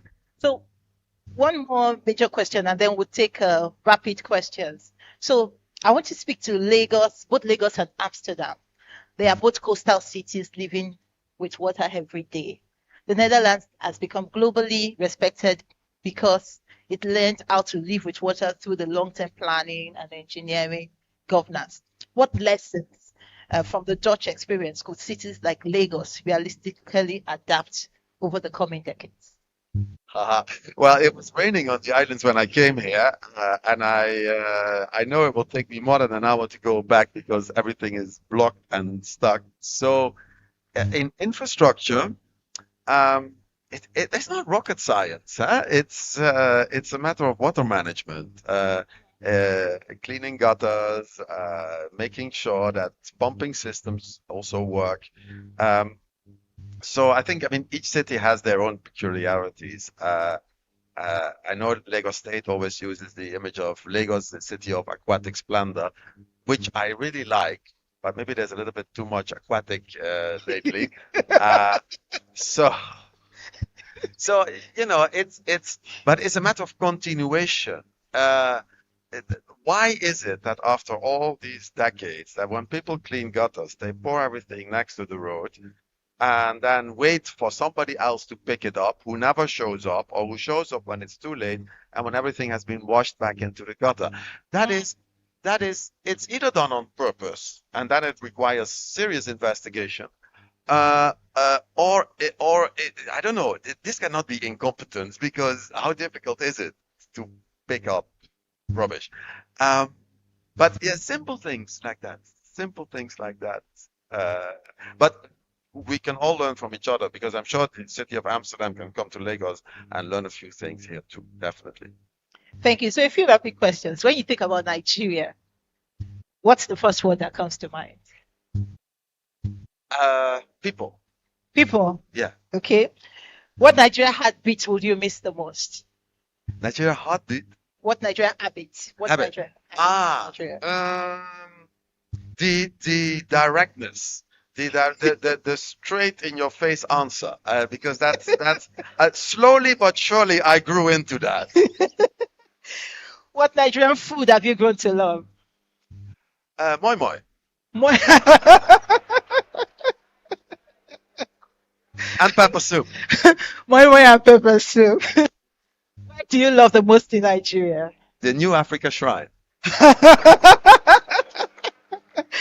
Which Nigerian value do you wish more of the world would know about? Boldness. Yeah, I don't know if that's a value, but but yeah, this this attitude of I can take on the world. Yeah. I think people in the West are sometimes too complacent. Thank you. And the final one, if you leave one message for young Nigerians, what would it be? Don't give up. Don't give up. It will not be perfect. It will not be. Things take time, but in the end, this is Nigeria, and it's a wonderful country. Thank you so much, Councillor General. And as you go to become ambassador for Malaysia, we wish you well. We thank you for your service in Nigeria. We have a very small plaque to present to you, just to say thank you for your support. Thank you so much. Thank you. Thank you very much. Wow.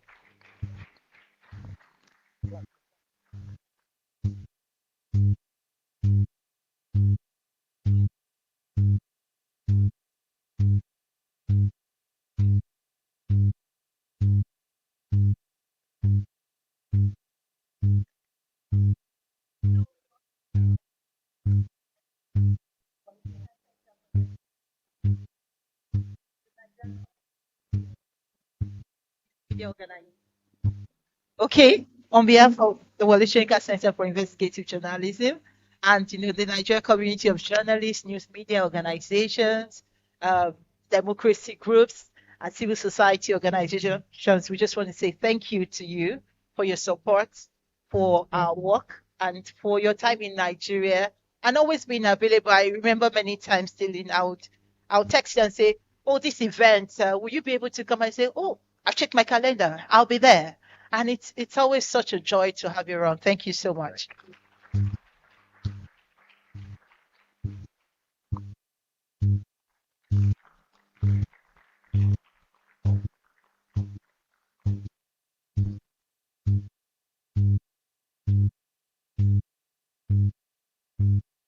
Thank you.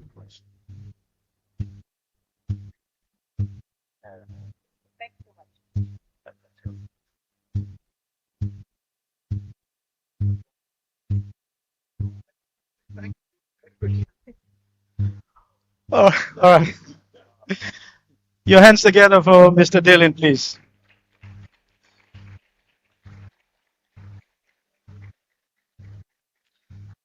I honestly can't think of any event organized by the Wole Soyinka Center for Investigative Journalism that Mr. Dillon has not attended. He's been a constant feature at the events now organized by this center. Thank you very much. Okay, we'll have to move on. Oh, okay, photograph very quickly.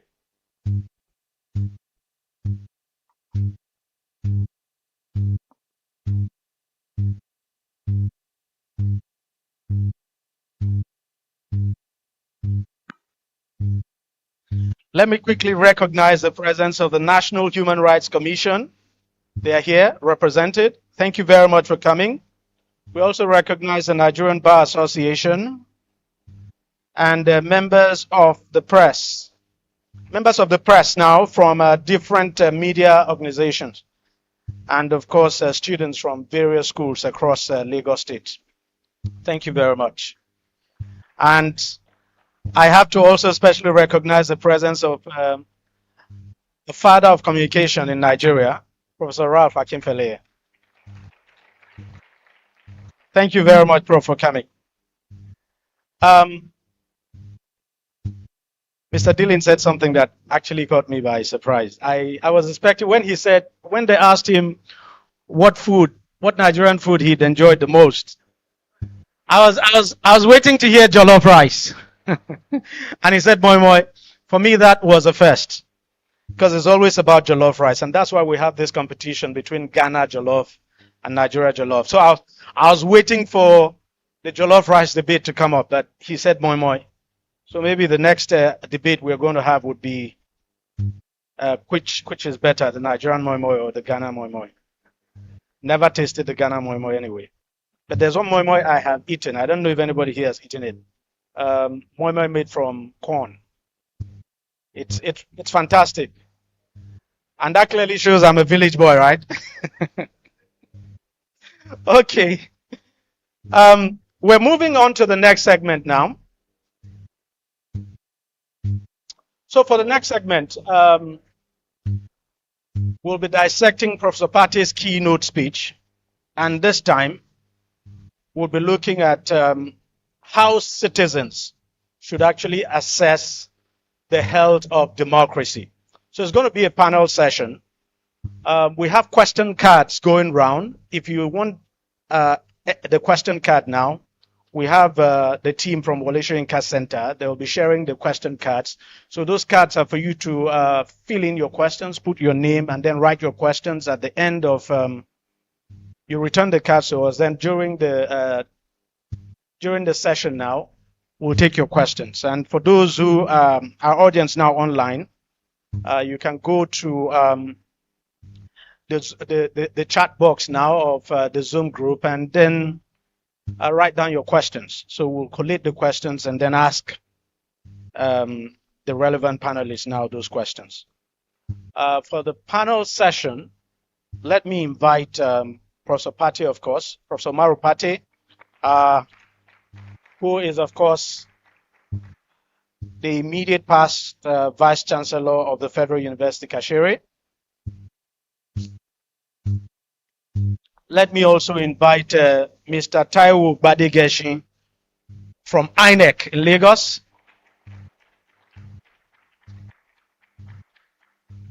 Also inviting Mr. Anthony Placid, who is the Deputy Commissioner of Police, Lagos State Police Command.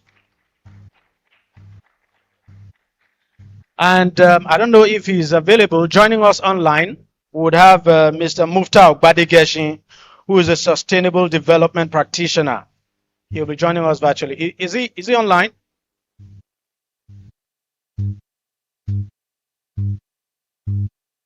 So I'll actually be moderating the session. And don't forget, if you have questions, please, just write the questions down in the cards that we've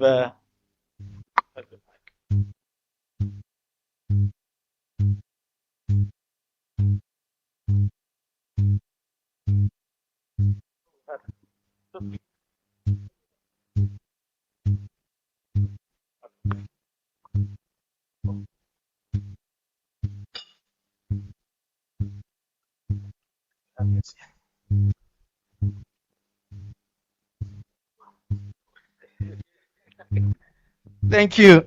Yeah. So, Prof, I think I'll start with you. You gave a very brilliant keynote speech and fantastic, no doubt. And just as I said, you made us understand that, look, democracy is good. We know what makes democracy work. And as I said, the challenge we have is how to make it work. Now, you look at many successful democracies across the world. They conduct. Okay. Oh, sorry. I think I omitted someone. Nabila Usman, please, from Radio Now. Nabila Usman. She's actually, manager Radio Now. Thank you very much. Oh, so sorry. So sorry. Yeah. Mic for her. Okay, just pass the mic.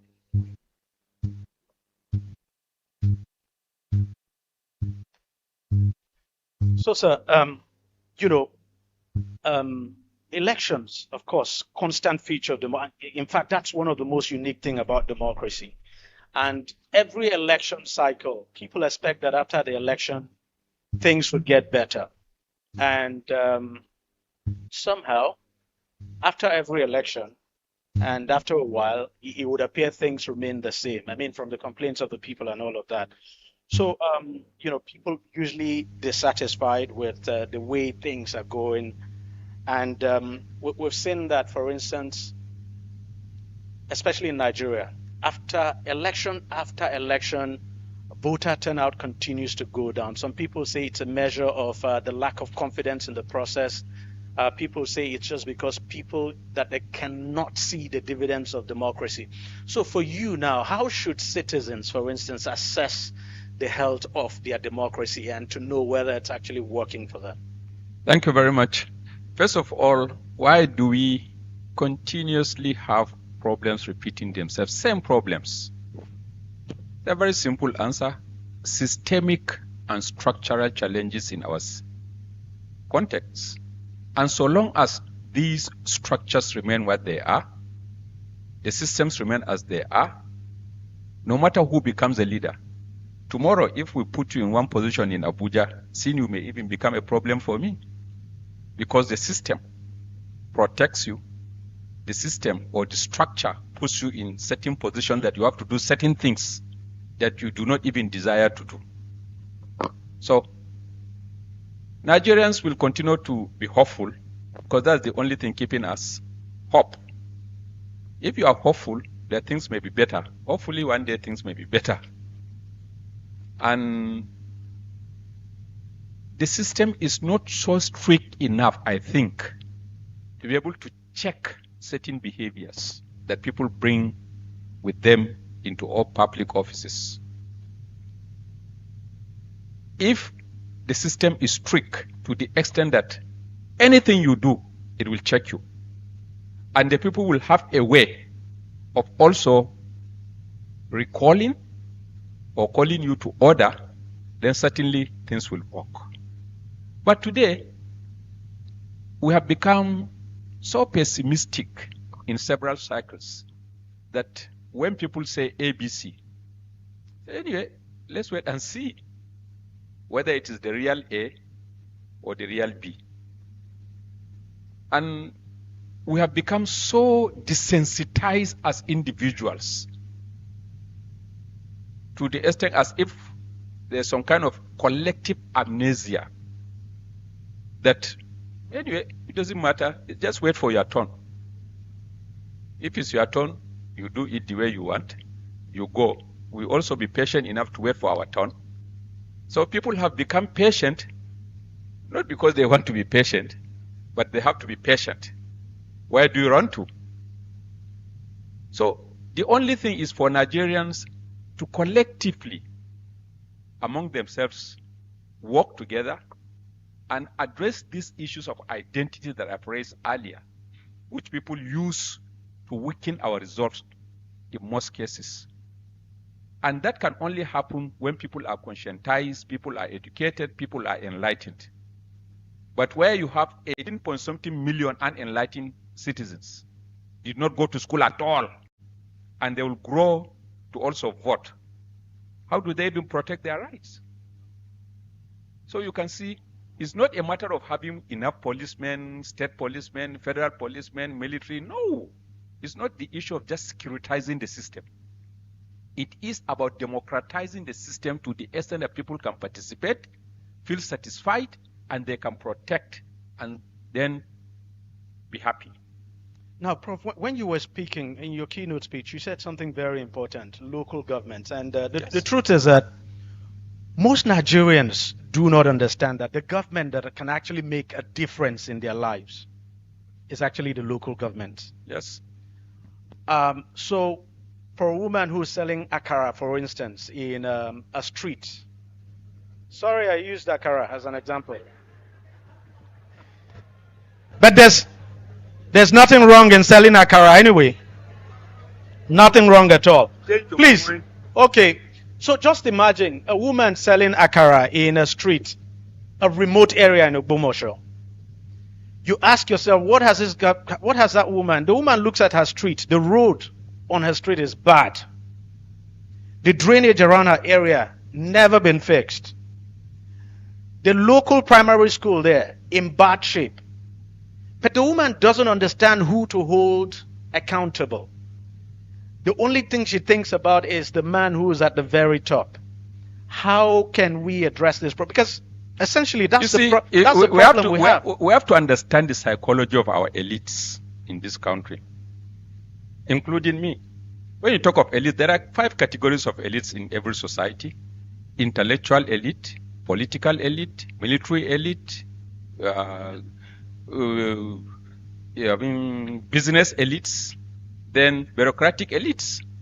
How do they think? We have reached a point that our elites are not even protective of their future. And what am I saying? They are so destructive in approach in what they do today, thinking they are building themselves, without knowing that the foundation is getting weaker. And the children of theirs that they think they are promoting by sending them to better schools, who will come back to take over from them. And the larger majority remaining and wallowing in abject poverty and penury, certainly they will overwhelm them. So good elites, like what you see in the capitalist countries do, is they ensure that they provide some level playing field for the others to also have a sense of belonging and a sense of participation, so that they do not one day wake up and revolt or engender the entire system. Like what we are seeing today. Today, the thieves, the bandits, the kidnappers, any one of us here can be a victim, whether you are an elite or not. If a retired major general, if a former general can be put into a well, just like that, can be attacked on the road and put in a well, and can be kidnapped and so and so and so. It means none of us. It's just a matter of being at the wrong place at the wrong time. So what is the response? Ensure that everybody has a sense of belonging, give people or create opportunities for people so that they will be busy in their own ways. And the greatest way to do it is to provide quality education. I will continue to say, I attended LEA, Local Government Primary School. I attended government secondary school where all my health issues as a child was addressed at dispensary owned by local government. That did not stop me today from making deliveries in Yale, in Harvard, in Cambridge. I've gone there to present papers from this primary LEA. So today, is it possible for the son of a poor man in the village to also go to the same LEA I attended? The LEA is still there. And then today, have the opportunity of going to some of these places for people to respect their opinion. So the woman, her only salvation perhaps lies in her community spirit. And the community spirit itself is suffering. The family system is weakening because of poverty, because of the challenges that I talked about, and the issue of trust. So the community spirit should be what all of us should now work on. Perhaps that could graduate to the community, to state level, to federal level, and people become enlightened and empowered.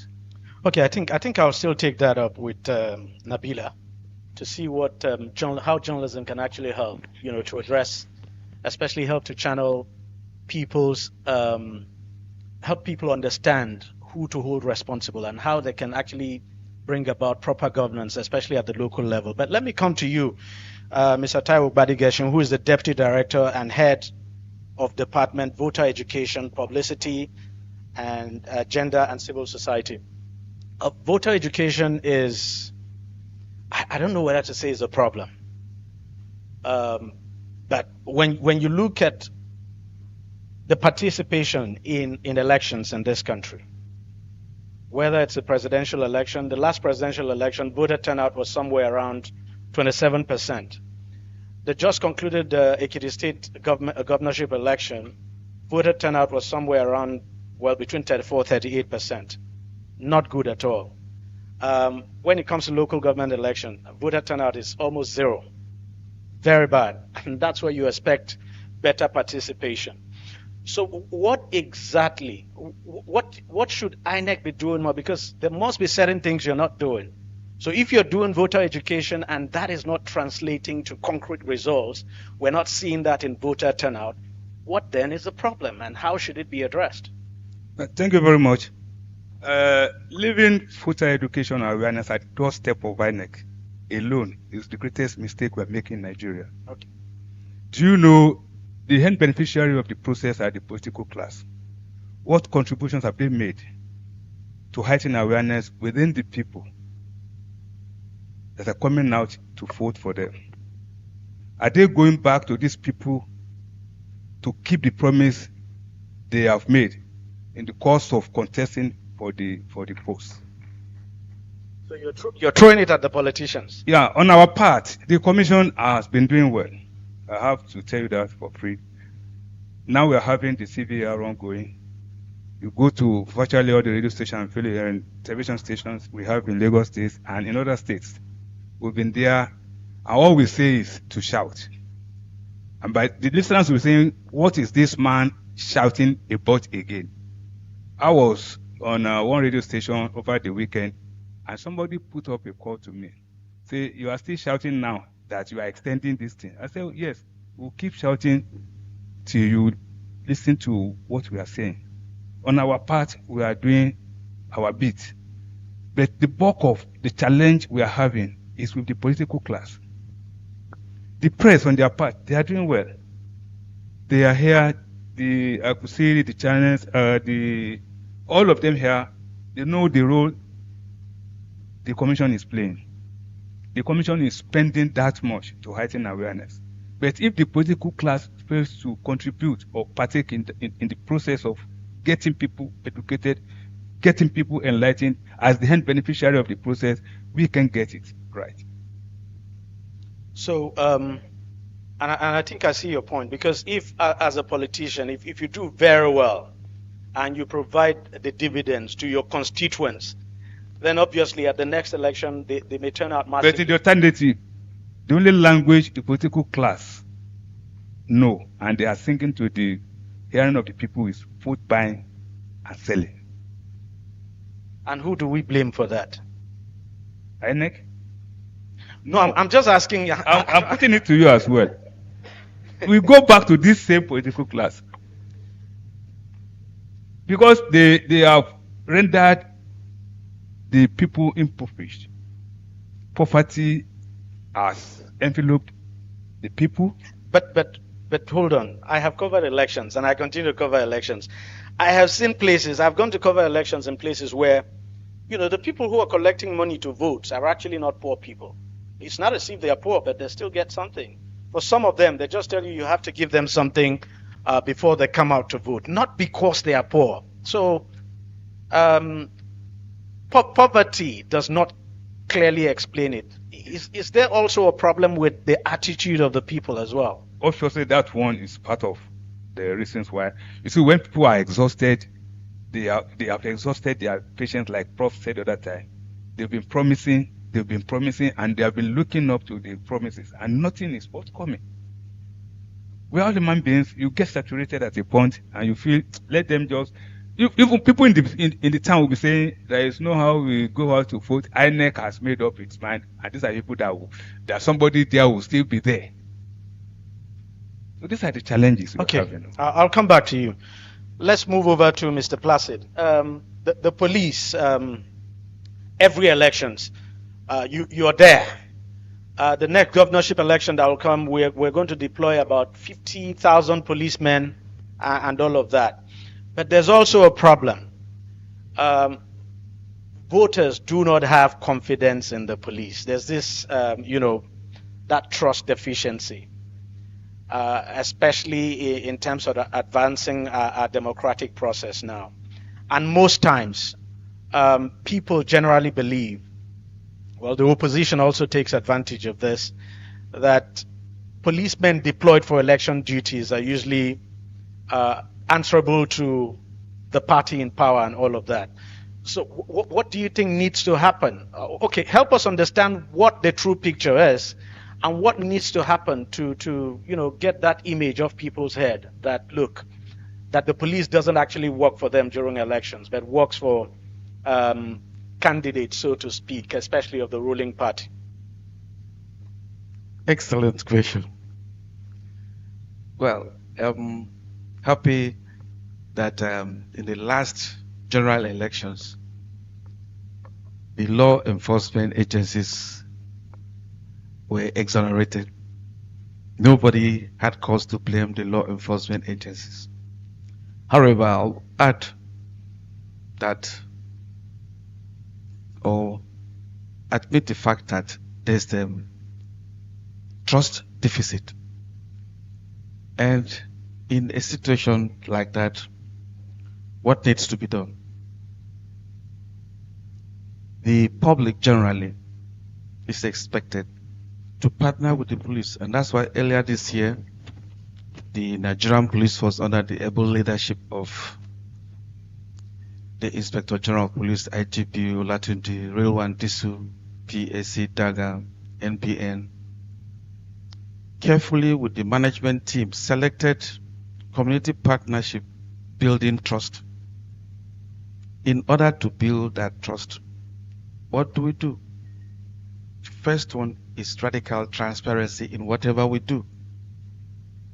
And apart from that, embedding transparent accountability into field operations. For instance, the use of body cams can go a long way to rebuild that trust. But we also need to engage the public, and that presently we are doing through the POCACOF police activities against cultism.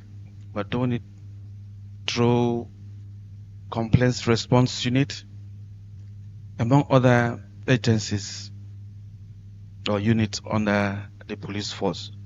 But narrowing it down to the particular question that you asked, it boils down to citizens' participation and engagement.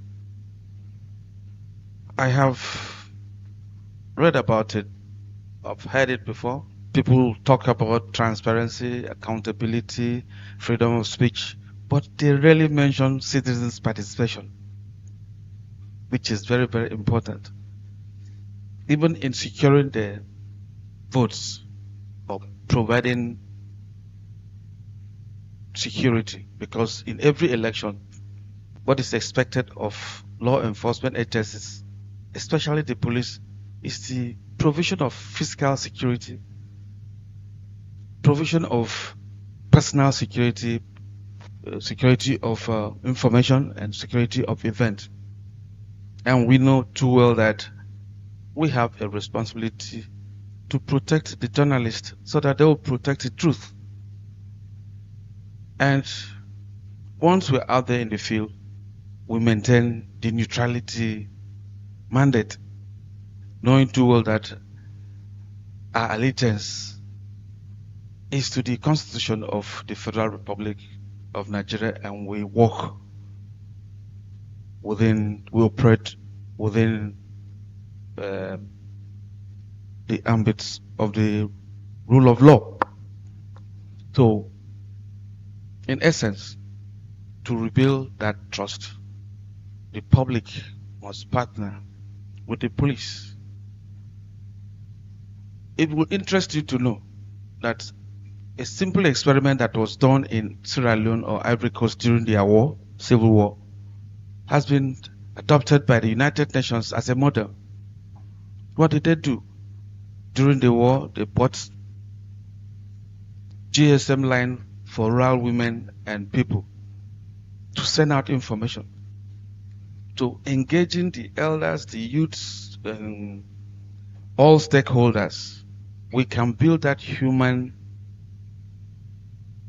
early warning intelligence system. And that is why we need to partner. I think I can stop there for now. Let me just ask a follow-up question. You talked about the use of body cams.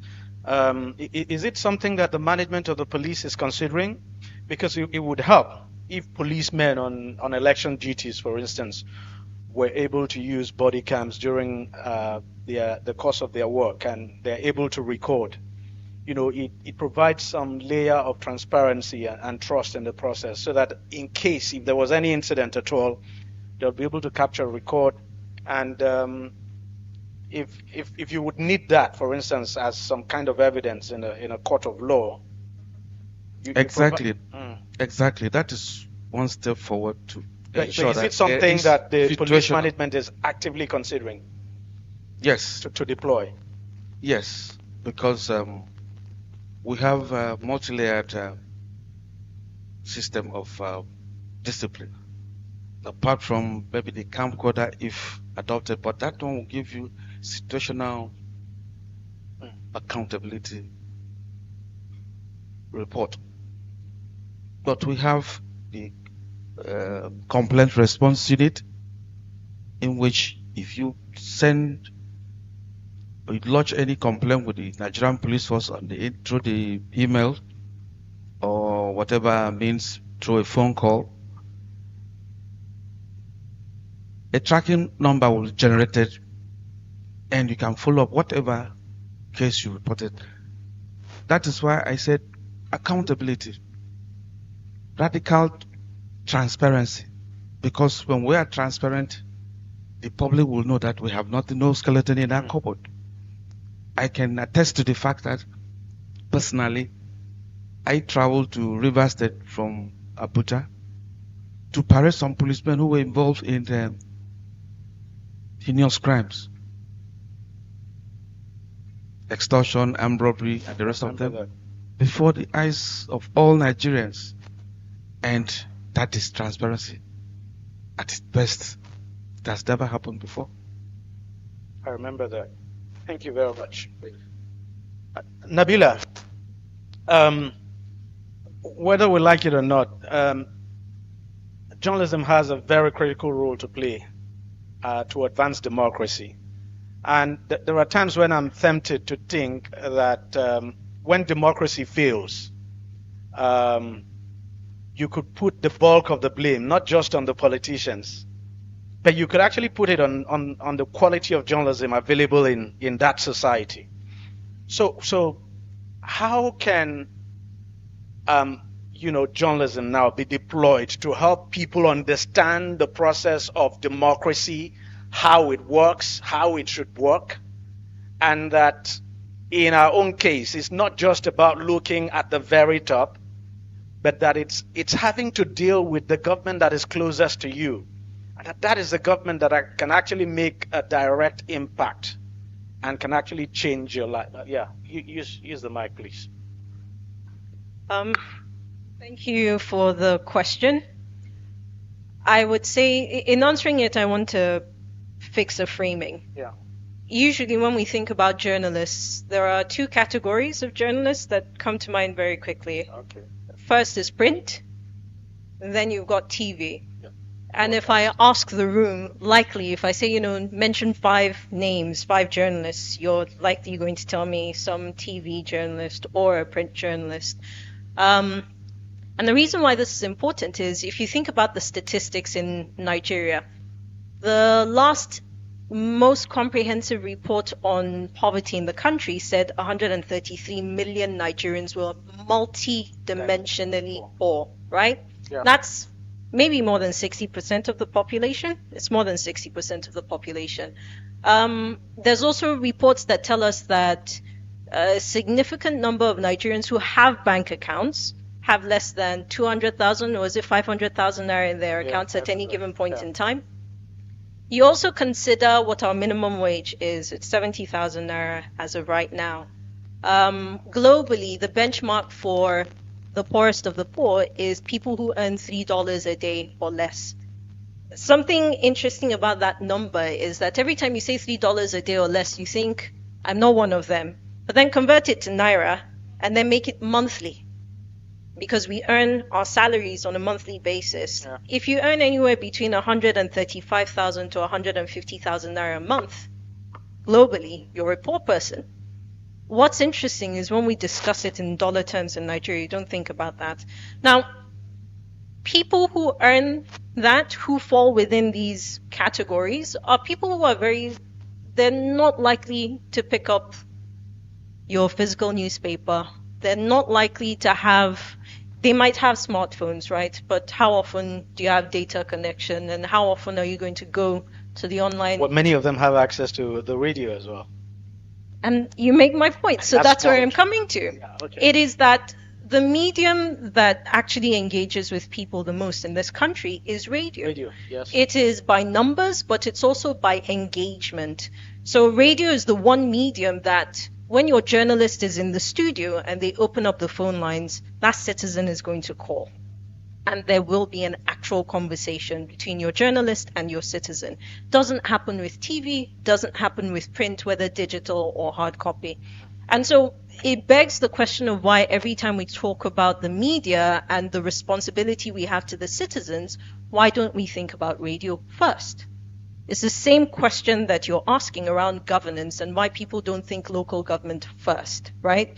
So my entire premise is if you are going to get a better educated Nigerian, right, the consistency of the media already exists, but you need to focus on radio, understanding that radio is speaking to the larger percentage So who of is the not Nigerian focusing population. on radio now? Why are we not focusing on radio? As a generality, who do we we don't. no? This is a question. Yeah. Look, we know the power of the radio. We know the potency it has and all of that. So who do we blame for not focusing on radio? Who is failing to use that advantage and the power of the radio to inform and educate? It's a collective blame. And the reason why it's collective is, look, our society is designed in a way where you overlook the underserved, you overlooked the marginalized. And genuinely, with my guys at our radio station, one of the things that we have a problem with is you call whoever the, if you like, top politicians are, or even the middle management guys, whatever, and they don't want to come because it's radio. But you know that if a television station, and I'm not going to call names, right? If they say, come, this interview is in 10 minutes, they'll show up. And, you know, like man is a visual being. You like seeing yourselves on TV. Meanwhile, on radio, you're not likely to pay attention to that. And so one of the things that we did at Radio Now, I think about, let me use the central bank as an example. Under the last leadership of the bank, there were more Nigerians who found out about the central bank governor than at any point in time. Let's talk in the Fourth Republic, right? And so people were calling the CBN governor's name without knowing what the CBN actually does or who the CBN governor is in terms of what he should do, right? And there's been a lot of like trying to course correct what the perception of the bank as an institution is. But we've done that course correction amongst people like us, right? Who watch TVs, who get our news online and whatnot. But there were regular Nigerians who knew the CBN governor's name, and they've held on to that as the idea of what a CBN governor should do. One of the things we ended up doing at Radio Now was we had this segment called Radio Now Explains, and it takes the most basic things. So Radio Now will pick the Central Bank of Nigeria and explain what that is. So your basic 5 W's and the H. And it is understanding that you don't take it for granted that people already know. A lot of people don't know. They don't engage with the system. And so radio is your first step in media and journalism towards actually getting a more educated population. All right, we're still going to talk about this very briefly. And Professor Patti, I think I will need you here because there's a problem. There's actually a real problem. In the past, in this country, when we had very few radio stations, radio was a powerful tool. Radio provided solid education, whether it's about voter education, the electoral process, and all of that.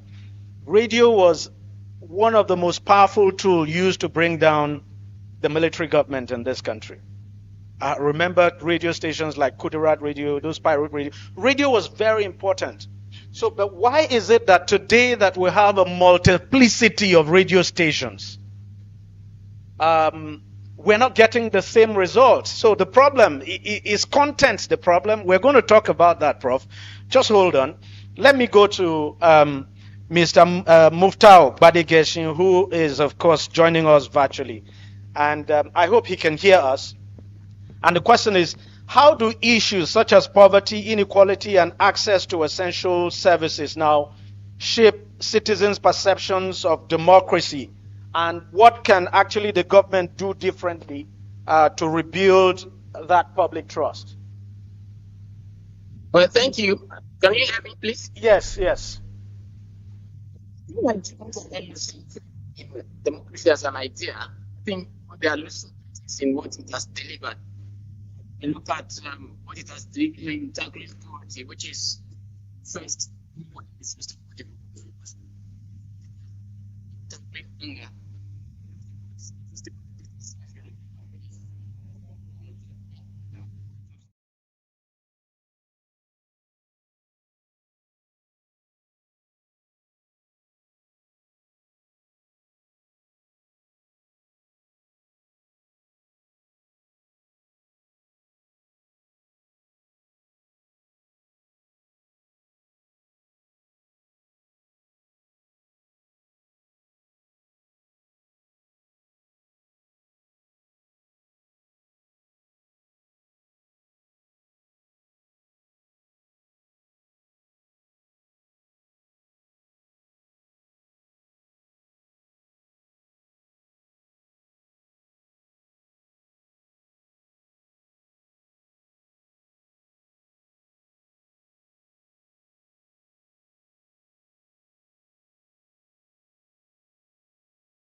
So, Prof, we're going to throw this open now.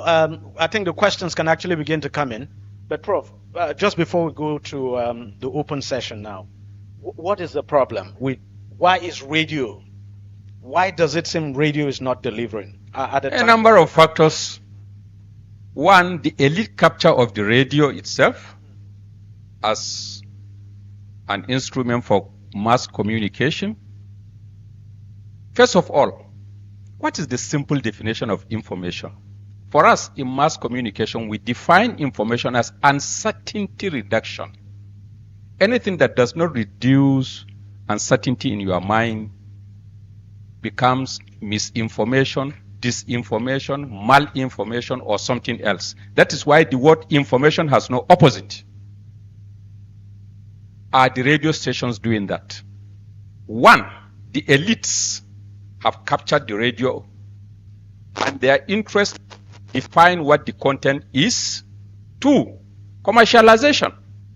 It has become pure business and reflects the interest of those who own the stations. Number three, where you have state radio stations, they are unidirectional. Own, sustain, control, and whatever it is by the government that is in power. Perhaps the federal stations are even slightly better compared to what you have in the states. So because of some of these factors, and don't forget today, our radio stations are all mostly on FM, except for those that are also mainstream. No SW transmitter is functioning today in Nigeria.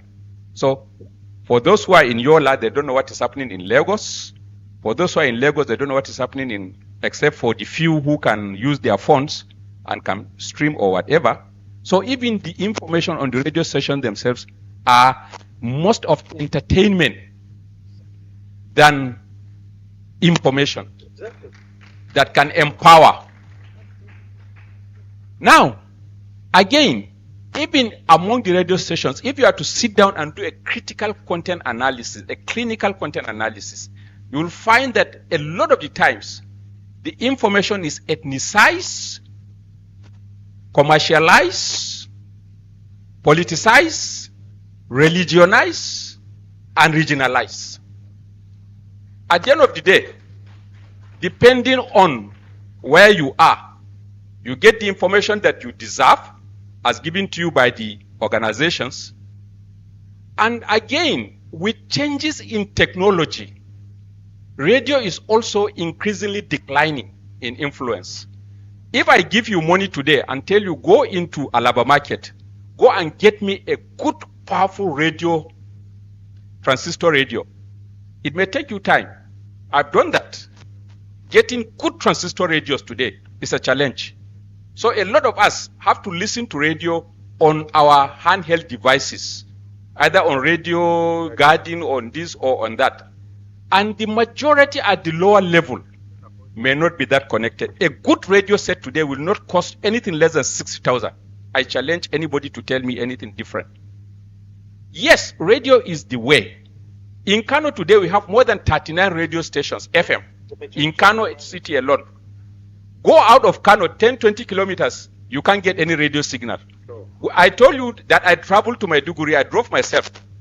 From Kano to Duse, you have portions where there are no Nigerian radio signals. From Duse to Potiskum in Yobe, again, you have empty spaces, no radio signals. Then go to Maiduguri. Outside of Maiduguri, go to the large expanse of Borno State. Large portions of northern Borno, no radio Nigerian coverage, any radio coverage, because most of the radio stations are on FM in Maiduguri. And then the villages, they don't even have electricity, talk less of talking about your Android phones. So most of them depend on BBC, international radio stations, Radio Chad, Radio Cameroon. I have a broadcasting map of Nigeria drawn by one of my engineering friends.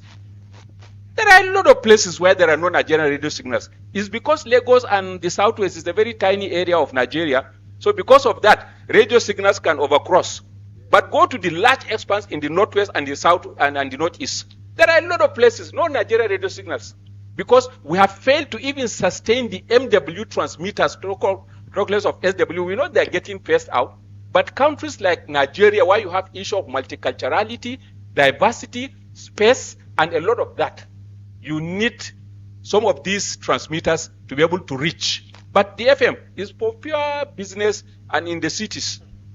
Look, last week somebody told us, not told us, I think True is a prominent person told us, that some people were taken from one of the riverine states to Abuja. They saw huge bridges. And then the man said, I have seen bridges, but there's no water in Abuja. And in my place, we have water, there are no bridges. And you can see, this is what is happening in the north today. Many of our towns, you see them building overhead bridges and no water. And then in the villages where we need to cross rivers and go and get agricultural products, we can't build bridges. So, it's complicated. Well, thank you very much, bro. Fantastic. Fantastic insight. Fantastic insight. So we have two questions here. This one is from Ogunshola Halimat, Yaba College of Technology. And her question is directed at Professor Patti. And this is the question. If a country holds free and fair elections, but consistently fails to guarantee security, welfare, accountability, and public trust, can it still be regarded as a true democracy? Number one, without security, public trust, and accountability, there will be no free elections. We should know that one. Because these are the ingredients that can prepare the system to be able to deliver free and fair elections. And if the system can deliver free and fair election based on these principles, certainly there will be delivery and evidence of democracy. But today, people can push their way into power no matter how, no matter where, which way. You know the principle in politics, they say, let me be declared the winner, then the rest can be settled in court. And it shows you the faith in people that no matter what, let them be the winner.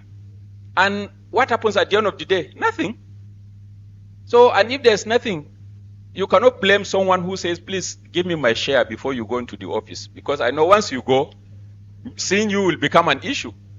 So let me have my share in advance. So honestly, my dear questioner, if these ingredients that you have listed are not just there, it will be difficult to even expect a democracy that can deliver the kind of dividends we all expect. But like I said, we must remain hopeful so that we work towards changing some structural and systemic issues. These things, whether it is you or me they put in Abuja today, some of you will not see me. Yes? You think I will be common like this? The system will protect me and put me away. So it's not even, it's not a matter of this or that. We have to work and look at the structure and the system which some of us benefit and wouldn't want to tinker with. That's the truth. We all know. Okay. All right. I think this, I would direct this to Nabila and Mr. Anthony. And the question, now this is what, this is from Omo Labake Adebayo, Yaba College of Technology. And she says, where there are public concerns that the Oyo State school children abduction may involve insider collaboration or other forms of foul play, how can journalists pursue the truth without spreading misinformation? And what responsibility does the government have to be transparent about its investigation? I don't know if you understand. Yeah, so let me start with you, Nabila. You know, that, look, this incident in your state, so where there's suspicion that there was insider involvement, maybe from the community and all of that, that how can journalists, for instance, report it without spreading misinformation, and just to report the truth without spreading misinformation? Editorial oversight is probably the most important thing here. Yeah, we're in a time where citizen journalists exist. There's a lot of independent journalists, but it's precisely for a situation such as this that you actually have your editorial board, right? A decision cannot be taken independently. And this is where, you sit down, if you have a managing editor, a head of programs, an editor-in-chief, whatever the case, because this is something that borders on public safety and national interest. It needs to be a collective decision as opposed to one journalist stepping out because they insist that they know what the truth is. If you weigh the cost of putting out information that is not true, it's much greater. The damage is much greater than having decided to wait, go through the cumbersome, it's cumbersome for a reason, right? The process. The line of, or if you like, the chain of command or the line of, it's there for a reason. It's to protect you. It's to protect the integrity of the report. It's to protect the national interest as well. So I would say that editorial insight, oversight is your first step. If your editor stands by you, if your media house stands by you, then you know that this is not something that someone just decided, to step out and do. Yeah, Mr. Anthony, maybe the second part of that question, which has to do with what responsibility does the government have to be transparent about its investigation? Well, I'll say that nobody is above the law, because they said, as it's often said, bad news is good news. Because of sensationalism, there are people that will rush to the press. So there's need to indulge in effective and responsible practices. We have verification desk. So if information comes to you, you have to verify that information. Currently, or earlier this year, the Nigerian police force was able to set up the media unit at the force headquarters. So if there's any information, it is not a good practice to rush to the press. It is important to verify and clarify. We have a 247 desk, whether it is election period or thereafter or post-election, for members of the public and members of the press to clarify from the verification desk. Because you cannot commit a crime in the process of resolving another crime. Thank you. Thank you. Let's hear from Professor Akinfele. Very briefly. Good afternoon, ladies and gentlemen. My name is Rav Akinfele, and I'm a professor of journalism and mass communication of famous UNILAG. At the moment, I'm a Pro-Chancellor of New City University. I have some questions for almost everybody there. But in doing so, I want to thank Motorayo and the Center for organizing this particular debate. It is not only timely, topical, in my judgment, it is contemporary. Now, the first question is to our regulator, INEC.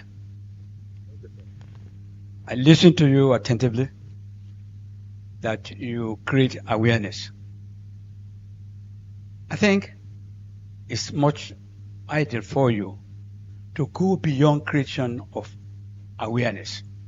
You move to the level of creating interest. I may be aware there's going to be election. I'm not interested in voting.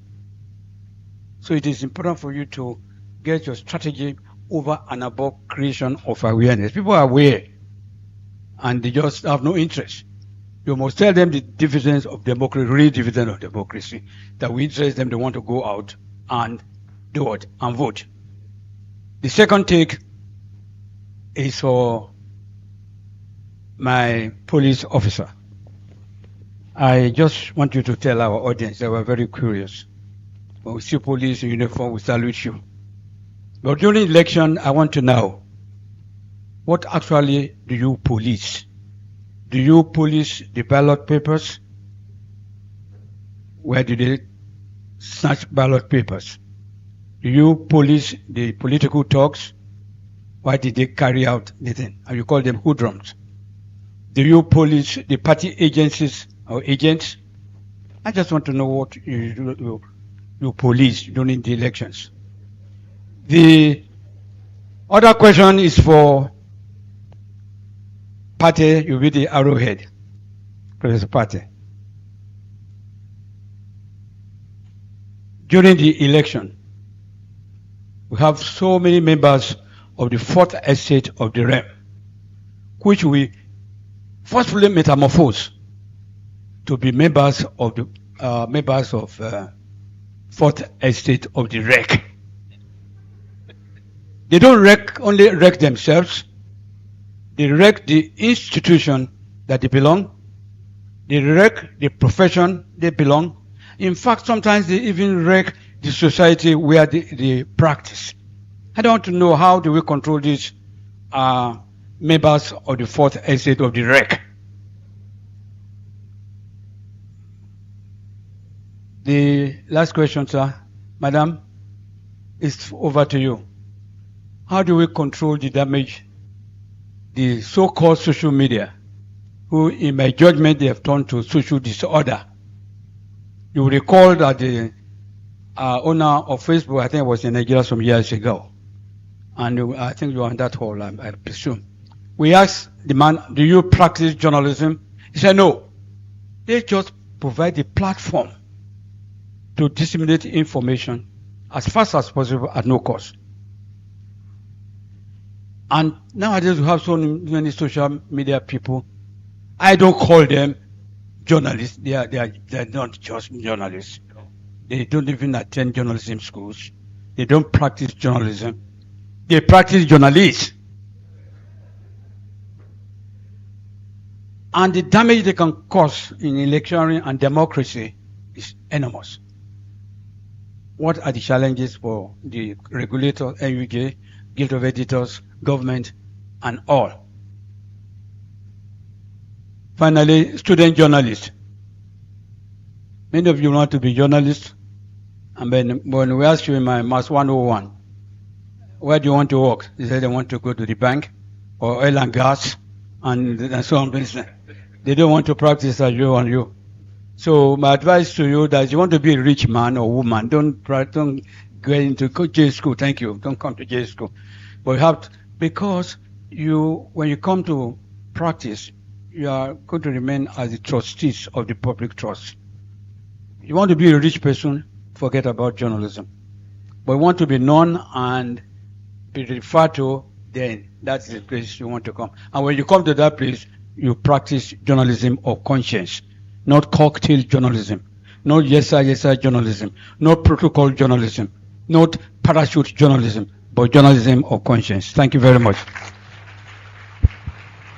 Thank you, Prof. So, thank you very much, Prof. Let's try and answer this in just about 5 minutes. So we keep our answers very short because we have to round up. I think we'll start from you, sir. Starting from me or Prof? Let's start from you. Let me say the borrowed. Thank you, sir, Prof. Like I said earlier on, we don't only educate people. We engage in series of advocacies and outreaches. We go out to people and organizations to talk to them.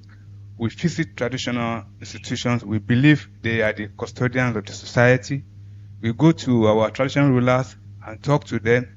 Please, we want this and this. Let our people come out. You can only express your feelings when you have your voter's card. You can only vote out the government that's not responsible if you have your voter's card. If you want good governance, let people go out and register. And the KBACs will throw questions to us. We've been doing this thing and we've not been getting any result. We'll try at that level to enlighten them because they are the best set of people that can talk to the local people. If you go out to them, they'll just be mocking you or making fun of you. We also go to the street to talk to the people, to the guys in the street. The street outreaches is there and it has been helping. We go to people who are even playing football. We go to restaurants. We go to cinemas to talk to people and let them know it's their civic responsibility to partake in the process. We go to the youth where they hibernate. You know where they are. We talk to them. Our mothers, we invite them. The geologists, we invite them. During this, the last outreach we made in Lagos State, the Honorable Commissioner was in our company. We went to this Tejo market, and the Geologist General of Lagos State has already instructed the mothers in the market to receive us. We were so delighted, and the questions thrown to us were so classical that the commissioner has to create a registration center at that market. That instant, he directed that the HODICT should come with enough materials and establish a registration center here. It has been so effective. Like you said, we still need to improve on this, but we are doing our bit. And Thank you. Thank you very much. Thank you. Mr. Placid, so what do you police during election? Interested. I'm happy you asked that question, Prof. I said it earlier. During elections, there are some duties expected of us during and post-election duties. Number one is the security, physical security. We protect INEC office, police headquarters, because we have to protect ourselves too, and all physical structures and things you can think of, including vehicles and equipments, government facilities, you know. Secondly, we protect persons. So, security of persons, whether you're INEC official, whether you're a candidate, you're a reporter, a media personnel, or whatever, but persons, all manners of persons, including international observers and human rights activists. And then thirdly, we protect information security, because if all the information has been captured, stored in the computer, and they go there to pawn, you know, before the last election, after the last election, there's been increase on fire incident at INEC headquarters. So if,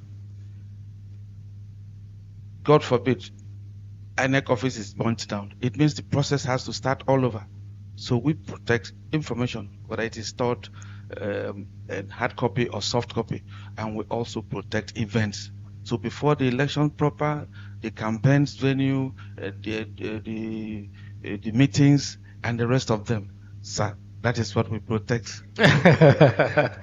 Then, in addition to that, you asked a question. Second part of your question talked about members of the Fourth Estate.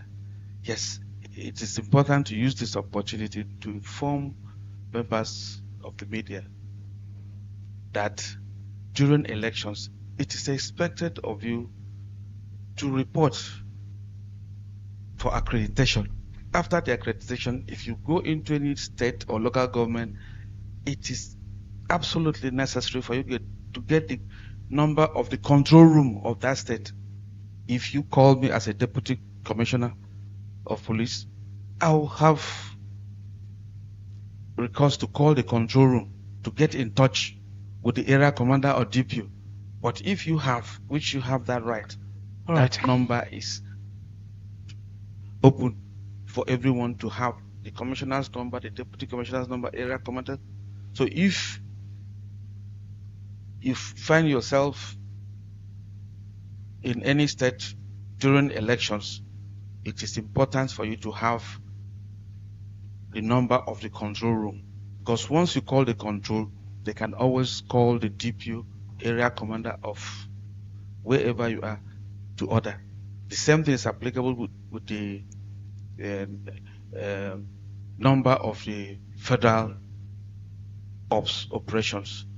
And lastly, I would like to touch on the fact that we have Interagency Consultative Committee on Election Security, and that is the body saddled with the responsibility of, streamlining the command and control of all the security agencies during elections.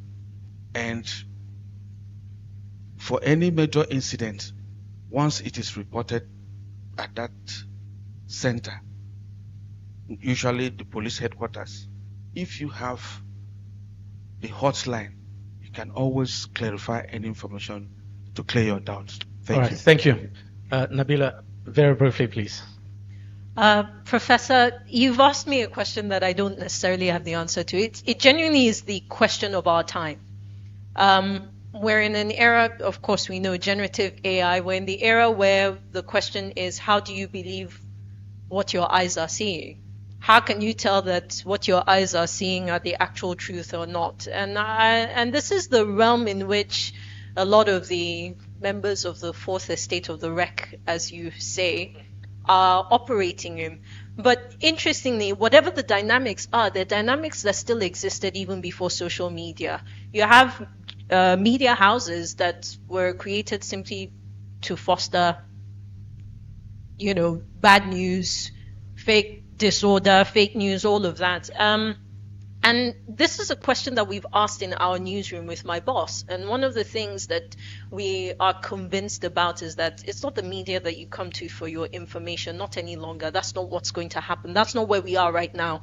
It's the media that you go to in order to explain, in order to verify, in order to understand what it means for your life. Because if it's about breaking information, breaking news, if it's about giving information, there are 100 people for every one reporter, 1,000 people for every one reporter who are either jobless or, the social media sites have also been designed in a way that encourages this kind of ill intent or fake news or whatever it is. So it's the question of our time. And I don't know that we have the answer just yet. But I do believe that for us who are members of the fourth estate of the realm, it is understanding that we are getting to a time where you won't be able to believe anything. So who is the platform that you go to, trusting and knowing that this one will be able to tell you that this is true and this is what it means for you? All right, thank you. Prof. Thank you, Prof, for giving us 4 questions, answer all. Thank you. You see, sir, every era has its own challenge. And the challenge of our era is that of misinformation caused by abundance of information. So our journalists too, naturally, are part of the challenge. Now, you cannot expect them to perform perfectly when the politicians is not performing perfectly, when the security system is not perfect, when the bureaucracy is not perfect. So they may have their own fallouts also. And don't forget about their safety. When we talk of safety, we are talking of their psychological safety, physical safety, economic safety, social safety, gender safety, and online safety, or you can say digital safety. How safe are they within this context? You just assured our young upcoming journalists that joining journalism is like signing treaty with poverty. It's like what you have told them. And so why should I join a profession where my future is not assured? Why should I go in and all I can be is to have conscience with poverty? And I have to survive in Lagos, like how the banker is surviving, like how the other people are surviving. And these politicians that I'm covering, I could see what they do. And they expect me to say the truth. So you see, sir, it's a very complex issue. Yes, we can talk about conscience, but we must continuously also preach for economic empowerment for journalists, for them to have the ability to withstand whatever pressure and any other kind of diversive attraction that may make them to misinform the society. Today, a lot of us are on these social media or digital media platforms. It is the era of power, politics, and platforms. You must have the power to be on the platform, and you must understand the politics to be able to navigate within the system. The old media is giving way, and you know it. In fact, some people are saying journalism is becoming an ancient story. But journalism will not be, because we need credible information for us to be able to form opinion and have quality democracy. So we shall continue to preach for quality democracy, and we shall continue to preach for quality journalists who are well taken care of by the society that they are supposed to serve. Thank you, sir. Well, thank you very much. I don't know if you don't give me 2 minutes to add my thoughts. Oh, okay, but very, because I wanted to go. Thank you very much. Just okay. Yeah. The prof's question is, what are you policing? So I want to draw to your attention that, do you know, on election days, the police within the polling units, they have no right to hold rivals except baton. And I doubt if they have electric batons to use on the day of election. That is why you see the hooligans and bad boys coming to override. The ones with firearms are to just move around. And by the time you are in need of them, they might not be available. They might be attending to. I was trapped at Oshodi Solo, where I was even crying for help. But the police officer on duty was saying, but you know the policy. So this policy we need to address. We've been shouting, we've been crying. But the negative side of it is that when some footers see gun at the polling unit, are they part of those ones that are coming to snatch the ballot boxes? Then they run back. So this is a very serious challenge. And like he said the other time, part of what they are doing is build up to elections. They work codedly on volatile areas. Like you can vote within this government, you cannot vote at Akala in Mushi. I don't know if you are conversant with the environment. You can't vote in Nakala. Akala, even if you register in Nakala polling unit, they will tell you you have no right to come and vote here. Yes, because the senior bodyguards are there who are superior to, I'm very sorry to use that word loosely, to the police. Even on escort, they will tell the officer, Oga, abeg, move back. And life is precious. So these are the challenges we are having as a commission, and in synergy with the police. There are areas where they cannot operate. I need to tell you the truth. Thank you very much. Quite insightful. But finally now, let me come to you, Mr. Muftar Badigashin, who is joining us virtually. There must be examples that we can actually hold up, and that probably people need to, or politicians, I mean, there must be examples of people who are inspiring trust and confidence, people who are in government or holding one position or the other. What would be some of those examples that you know of that, people should, or politicians should emulate, or something that we need to amplify?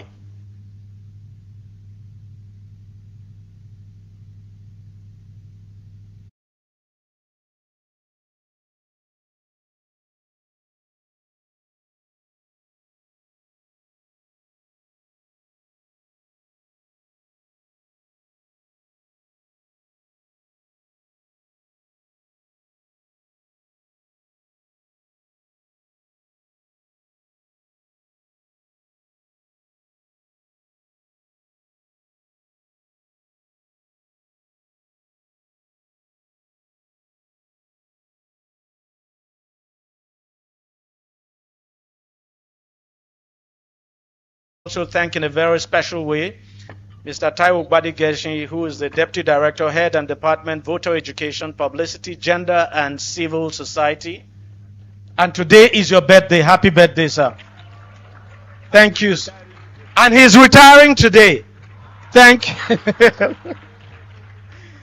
you, sir. Thank you, sir. And we wish you a happy retirement. We also want to thank the Deputy Commissioner of Police, Anthony Placid, who is of the Lagos State Police Command. Thank you very much, sir, for your time and for your contributions. And Nabila Usman, who is the manager at Radio Now. Thank you very much for your wonderful contributions as well. We really appreciate it. Thank you so much. Okay, so this session has now ended. We're going to have the afternoon session, even though we're actually we're into the afternoon session already. We're going to have the afternoon session, and that will be handled by Ayo Mario Esse, who is a distinguished journalist. So we'll take a short break now, and when we come back, we'll have the afternoon session. Thank you very much. Thank you, sir. Happy retirement, sir. Yes, sir.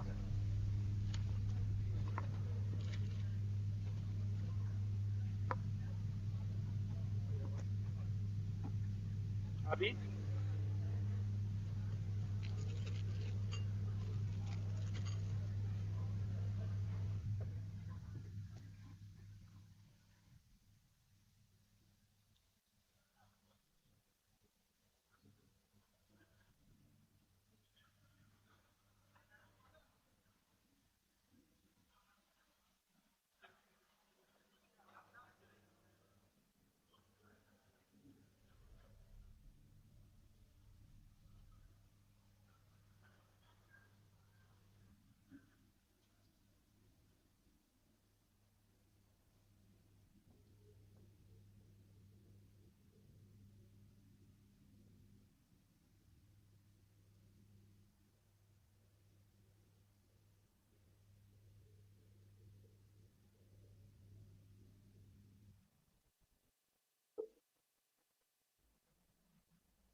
Good afternoon, distinguished ladies and gentlemen.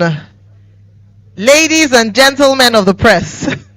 Good afternoon. Thank you so much for joining us today for the 18th Wole Soyinka Center Media Lecture Series.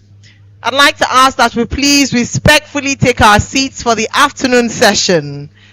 Thank you so much. We'd like to ask all invited guests to please take their seats for the afternoon session. We've had such a rich conversation first half. My name is Ayom Mairo Ese, Anchor Authorized News, and I am honored to serve as your compare moderator for the second half of today's lecture series. I want to thank very much Mr. Deji Badmos, who's done a brilliant job anchoring the first half of today's event. Please, can we celebrate Mr. Deji Badmos with a round of applause? And of course, to the very insightful conversation we had with the first panel session, and to all our distinguished panelists joining physically and virtually, we'd like to say a big thank you to you all. Can we please appreciate them as well with a round of applause? Thank you so much. I'm glad that one person at least appreciates them. Please, can we appreciate them with a round of applause? They did justice to the topic at hand. Now, we recognize that our time is fast spent, and we also recognize that we have people here who have very important jobs that they would like to get to. And we do not take it for granted that you've come out on a Monday of all days, on a rainy day here in Lagos State, Nigeria, and still here physically participating or perhaps even watching virtually. Our most profound thanks. We are grateful. At this point, I'd like to ask all media houses, the press, to please kindly halt interviews as we go into the second session for today. Thank you so very much. All right, thank you. All right, thank you so much for being such an agreeable audience. We're most grateful. I'd like to thank very much the Wole Soyinka Center for Investigative Journalism for having me here today. I count it such an honor to be able to serve in this capacity. We hope to move things, going on very quickly for the second half of today's event. We have a few important things to do. We have one more conversation to be had, and hopefully we'll get to the audience as well to have a broader conversation for those who are here physically and for those who are online. And with your kind permission, I would like to go on very quickly to the next session for today. Opening up the afternoon session for today's lecture, we're going to be opening with the presentation and review of a report that speaks directly to many of the issues we've discussed already today. A number of ideas, thoughts were espoused by the previous panel and conversants, and also by the lead speaker for today. In this session, we're going to be presenting and reviewing the report. Then we'll go on to have a conversation to detail some of the highlights of the report. Following that, we'll formally launch the report, and then we will also open dialogue to the audience. So we're moving very quickly, even though we have quite a rich second half to get through. Please don't be in a hurry to leave. All right, now the Wole Soyinka Center for Investigative Journalism, which I would refer to from here on as WSCIJ's 2025 Journalism and Civic Space Status Report, offers evidence, insights, and recommendations on the current realities facing journalism, civic engagement, and democratic accountability in Nigeria. It is intended not merely as a resource for action by policymakers, media professionals, civil society organizations, and citizens alike. Now, it's not my job to give you a little insight into what the report is about, and I'm glad that today we'll be formally launching it so that all hands, as many hands as possible, can have a hold of this very important piece of work. To review this presentation, I know that on your invitations and the publicity that's gone out, we'd initially intended for Professor Ayodele Ashenua to do us the honors of reviewing. However, unfortunately, he's had to attend to other important matters and sends his apologies. However, we have someone who is equally competent to review this particular report, and I think it's even instructive, it's quite instructive, that he was a part of the process in itself. And so he has a good knowledge, understanding of the report. I'd like to crave your indulgence to please pay attention very closely. The details of the findings of the report are one that I believe that everyone in this hall and perhaps those who are watching virtually would be very interested in. So at this point, without further ado, I'd like to introduce to you this afternoon our reviewer. He's a former managing editor, online and special publications of the Nation newspapers, and has over 35 years of meritorious experience in the profession, which earned him commendations for outstanding performances. He's also a former Sunday editor of The Nation and has worked for various media organizations, including the Punch newspapers, where he was group news editor, city editor, and group political editor. He is a passionate media trainer and counselor. He has organized and facilitated various impactful media training programs for all categories of journalists in Nigeria and in Africa, which has enhanced the careers of participants. Through Media Career Development Network, which he founded, he has provided regular media career mentoring, coaching and networking opportunities for journalists to maximize the potential of the profession, some of whom have risen from being reporters to editors. Ladies and gentlemen, he has a rich resume. Please join me in welcoming very warmly to the microphone our reviewer for today, Mr. Lekon Otu.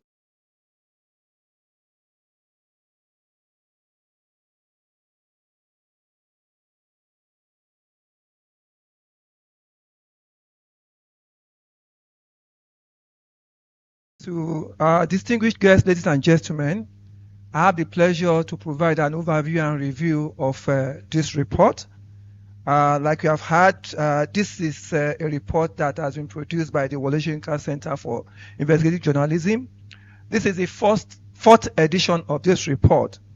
The 2025 Journalism and Civic Space Status Report, titled Silenced Voices, Shrinking Spaces, Civic Presentation under Civic Freedom Under Pressure, present an analysis of reported civic space violation in Nigeria between January and December 2025.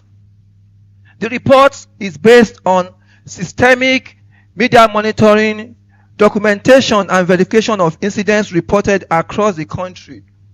It examines patterns of restrictions affecting civic freedom, identifies key actors involved, and analyzes the rights most frequently infringed, and highlights emerging trends shaping the state of civic space in Nigeria.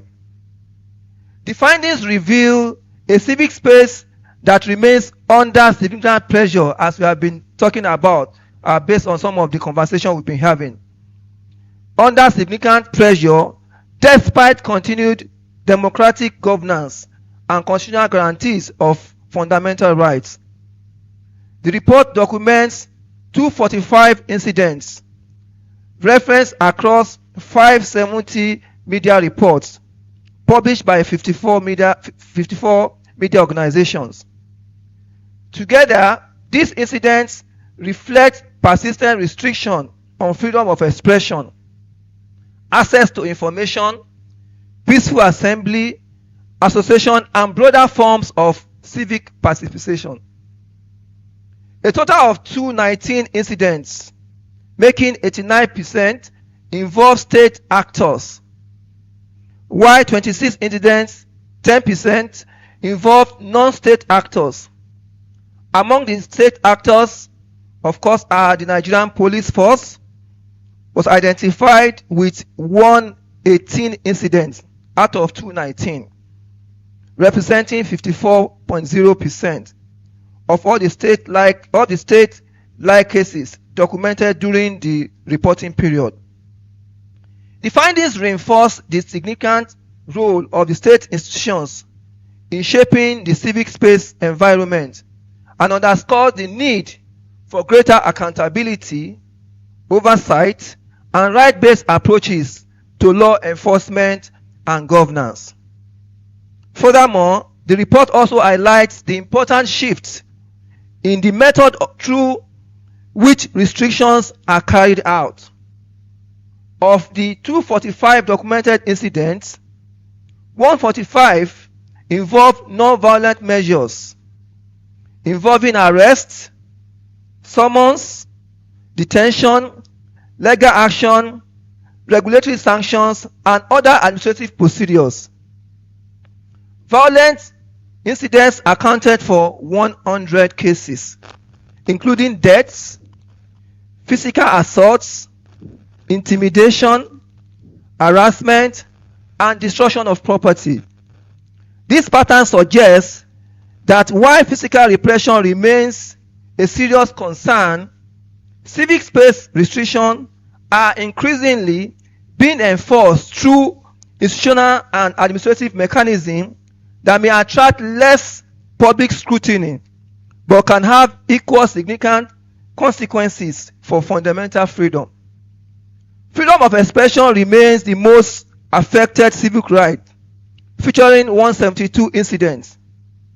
Journalists, media organizations, activists, and citizens expressing political, social, and governance-related views were among those groups that were frequently affected.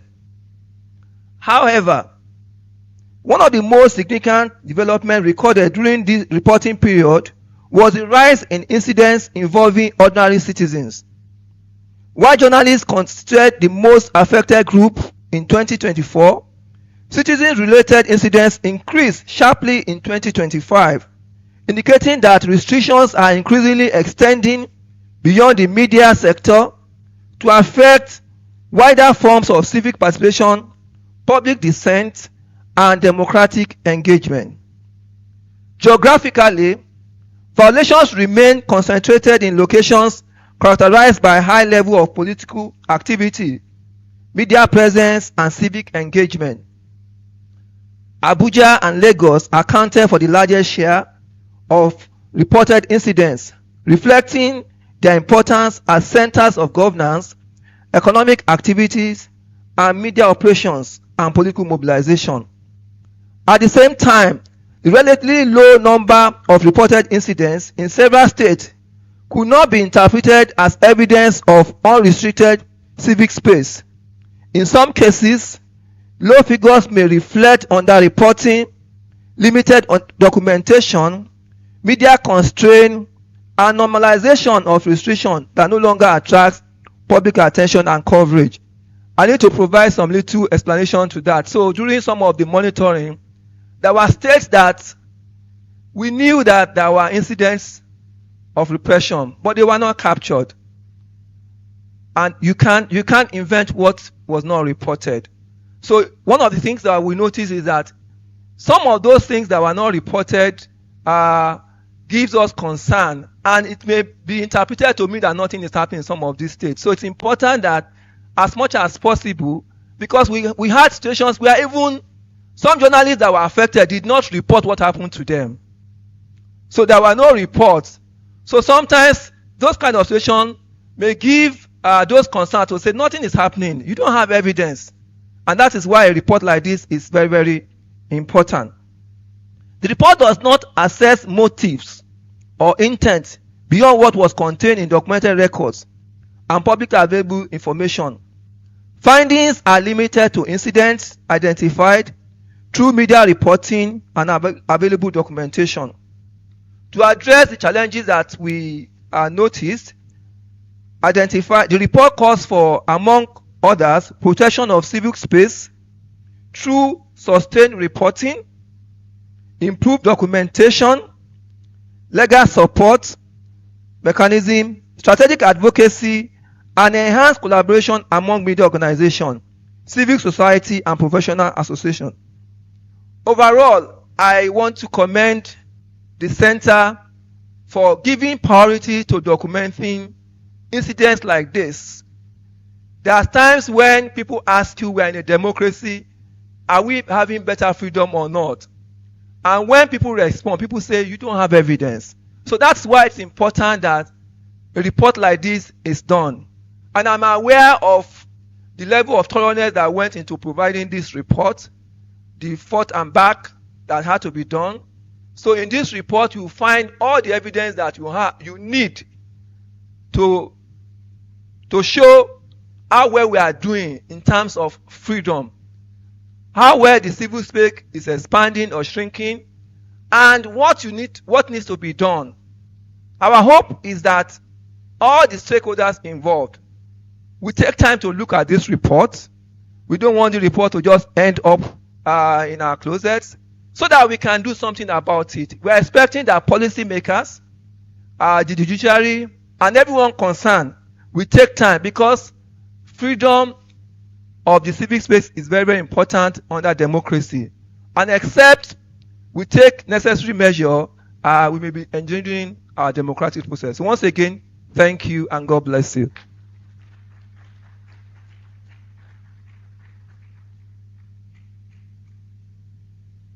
Please, can we give him a round of applause one more time? Like I mentioned earlier, and as you can see, as evidenced by the quality of his review, he was a part of the process, and we're delighted that this tradition, or shall I say task, of releasing this report on an annual basis has contributed in no small measure to the press and media space here in Nigeria, and I dare say the African continent. We often say that one of the challenges that we have when it comes to planning, policy making, is the availability of data. Whether it's data driven, what is the evidence? And so when we have a piece of work that's been done so extensively, it then brings to life some of what might be said to be mere hearsay or an amplification of a challenge that many of us know truly exists. Now, following that brilliant presentation, and I'm glad that we're going to be having him on the panel very shortly to form a part of the conversation that we'll be having this afternoon, and that the people that this report affects directly in many ways would also have the opportunity to speak, where we open the floor to questions and dialogue. And at that point, I'd like to please ask that throughout the course of the conversation, please put your questions, your comments down, and we'll be able to take some of them. I believe that most of you have the question card, and for those who are online, there's a protocol. You can send in your messages or your comments or questions so that we can have a truly robust and comprehensive conversation. I'm looking forward to a practical session where it's not just talk shop, but issues that can be taken forward with the aim to finding a solution so that next year we don't come back with the same challenges, or at least will be minimized to a very large extent. And so today's stakeholder dialogue brings together voices from journalism, the civil society, and media development to reflect on these realities and, more importantly, explore practical pathways forward.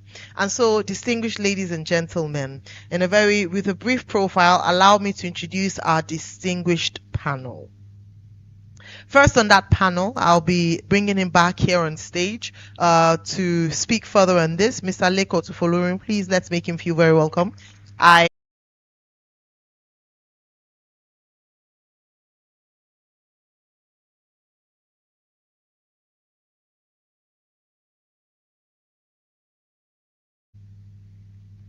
Joining him on stage, I am happy to make very welcome Mr. Lanre Arogundade, Executive Director of the International Press Center.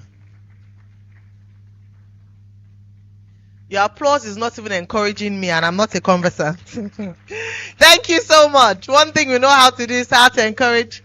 Oh, and it's his birthday. Can you give him a birthday-worthy applause?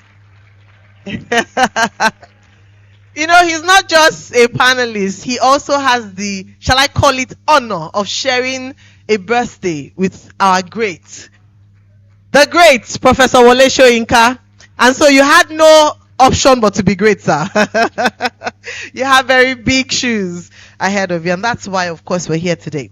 Also, we have with us a colleague, a professional colleague, a friend of mine. We've worked together before, and it's so good to be able to sit with him today on this panel, the head of reportorial at News Central Television, Bernard Akede.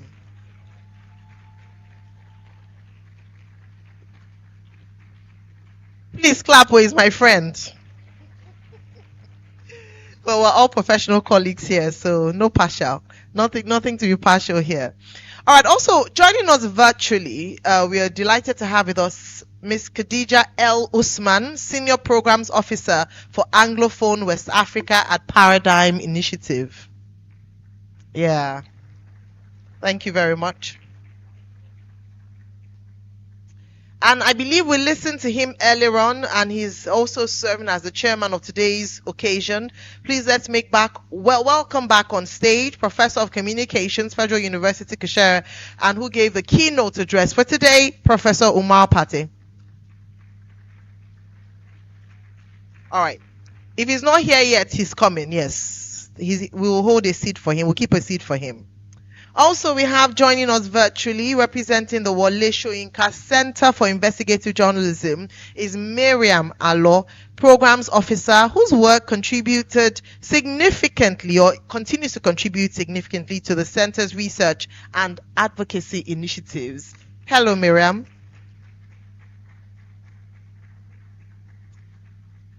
All right, I will take my seat now, and when Professor Pate comes, he'll join us here to continue the conversation. I feel so far away from you, but I want to be able to see you very well. Or would it be better for pictures if I come closer to them? Okay, yes, please, if you don't mind. Thank you.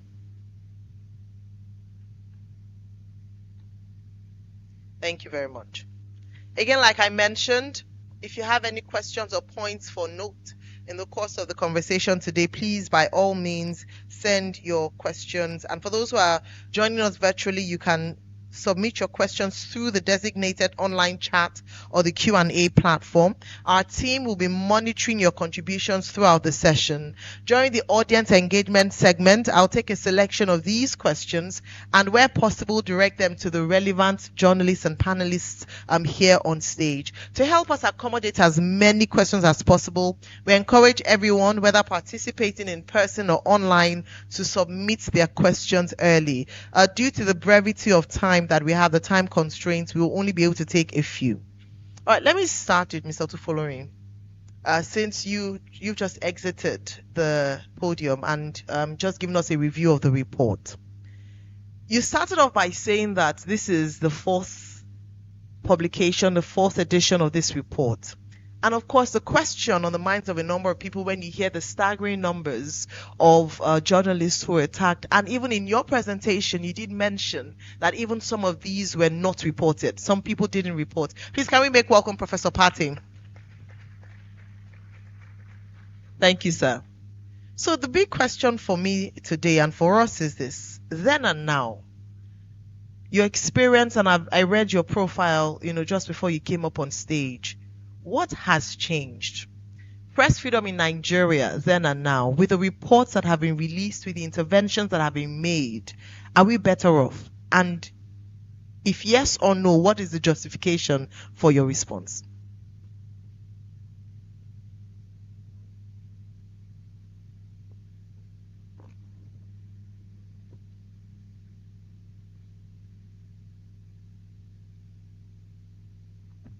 Okay.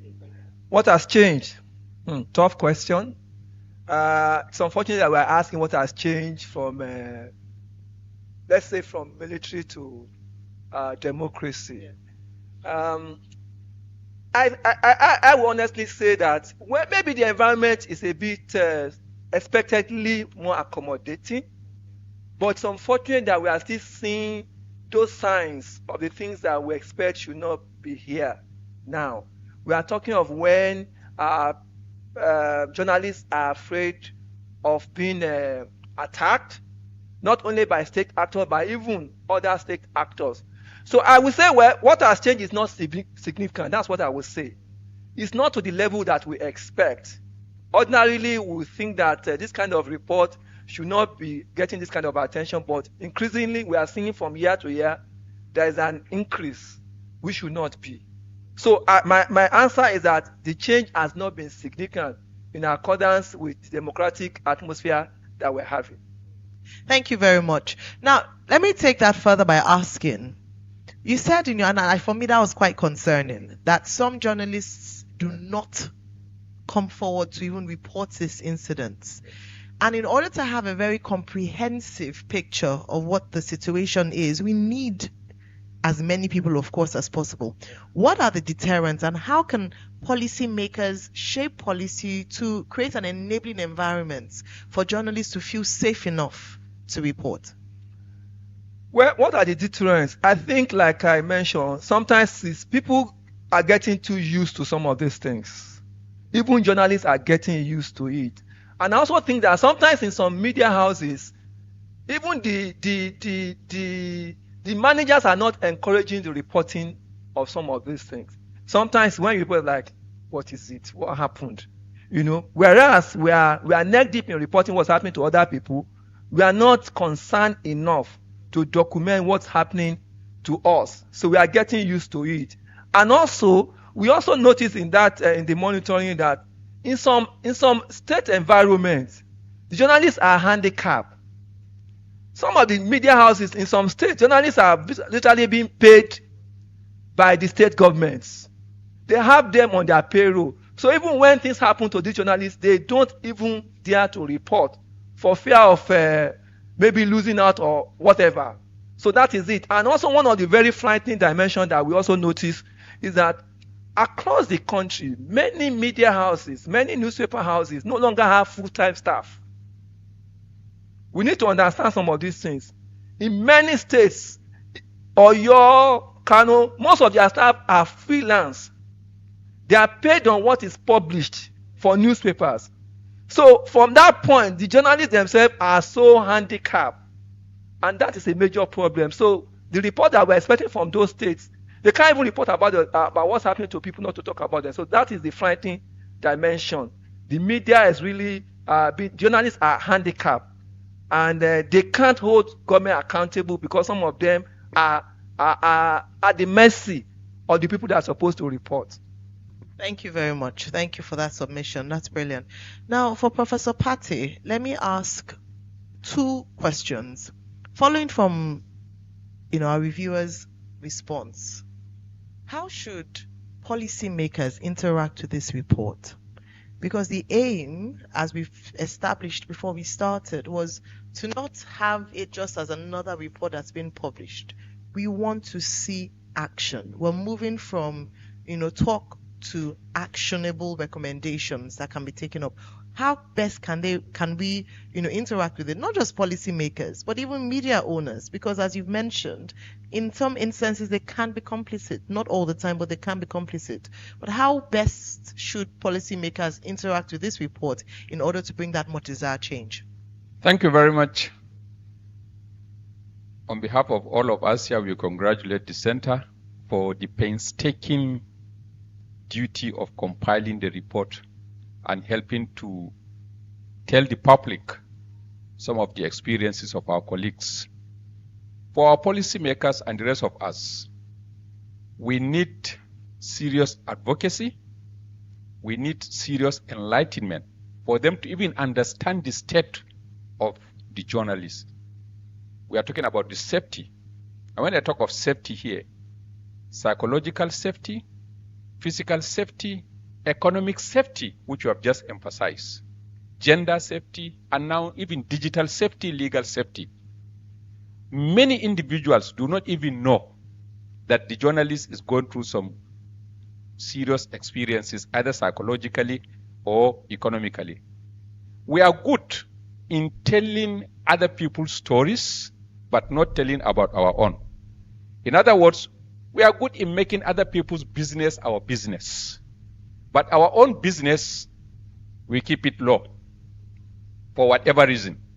We know many publishers, media owners who care less about economic safety of people who work for them. Employers who go for cheap labor. Yet, there are no legal mechanisms in this country that can check such behaviors. We have to work for that.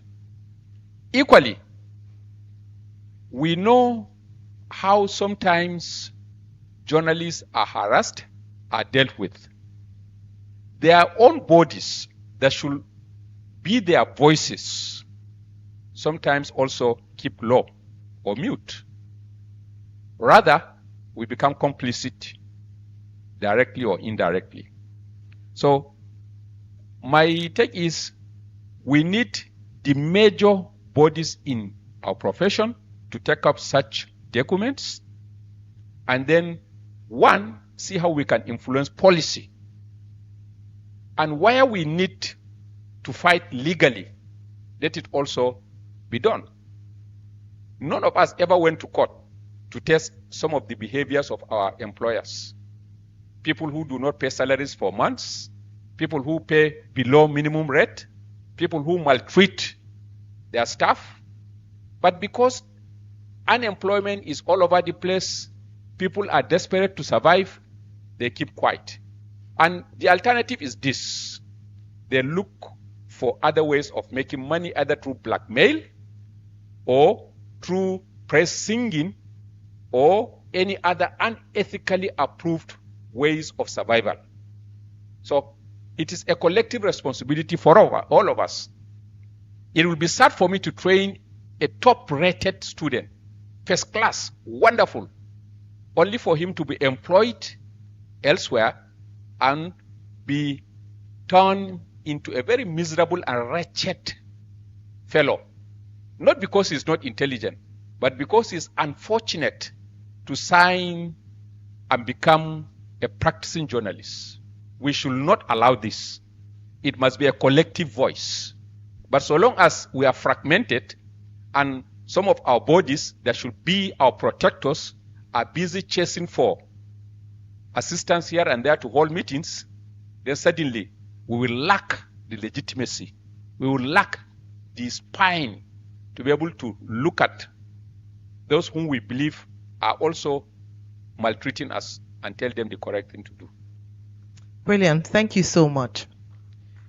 Before I come to the next to Mr. Arugandade for the next question, you said something very important, because you are in a role where you have the honor of shaping some of the next, journalist star, professionals, let me put it that way. To what extent does the curriculum or the teaching, the training in universities prepare young emerging journalists for the field, and to ensure that we're not recycling people who would, like you've mentioned, whose mindset would be geared towards the true ethics of journalism? Thank you very much. About 3-4 years ago, I had the opportunity of chairing a committee of the National Universities Commission and our universities to re-examine and review the communication and media studies curriculum in this country. We did quite an extensive work, looked at the emerging issues all over the globe, brought in UNESCO, looked at our own political, social, and economic realities, the issue of terrorism, issue of this, issue of that, and a lot more. But importantly, the changing landscape of journalism, courtesy of the internet, robotics, AI, and all of that. So we came up with a newer curriculum where courses like media economics are introduced, courses like reporting conflicts are strengthened, and a lot more. We also unbundled to emphasize specialization so that we could have people who are far better prepared. And our thinking is we should not use yesterday's knowledge to train tomorrow's professionals today. We must prepare the next generation to be able to work within the context of the evolving reality in technology, in our social realities, and the economic situation. Otherwise, you train a student today, the next day he becomes useless. He cannot fit into the newer reality. So we have emphasized the point of interaction between computer logic and journalistic principles. And that is why today we talk about information and media studies. And even in the journalism, when I was trained on a typewriter. Today I will be stupid to train my student on a typewriter. In fact, the typewriters do not even exist. So we have done a lot in investing in computer and several other technologies to facilitate the training. Our greatest challenge now, and I hope people like Wole Soyinka will assist that, is to change the orientation of our lecturers. Many of our colleagues are still steeped in the older ways. They are yet to believe in the New Testament of journalism. So they are still talking about the 5 W's and H, the role of radio in agriculture, this and that. They are still teaching students. He emphasized, he called, he reflected, he did this, he lamented. The world has changed. Everything in journalism has changed. So our lecturers, who are the deliverers, are our greatest challenge today, not even our students. Many of our students are better equipped in terms of computer skills and modern thinking than some of our colleagues who still see themselves as local champions within the context of their classes. So I hope Wole Soyinka Center and this kind of reports will also be submitted to our colleagues for them to also teach safety of journalism courses, media economic courses, computer logic courses, and all of that, so that when students graduate, they can become entrepreneurs on their own and not necessarily dependent. The opportunities are limitless and the space is profound, but we need to prepare the next set of soldiers. Absolutely. Thank you so much. And I believe from the smile on the MD CEO's face, challenge accepted.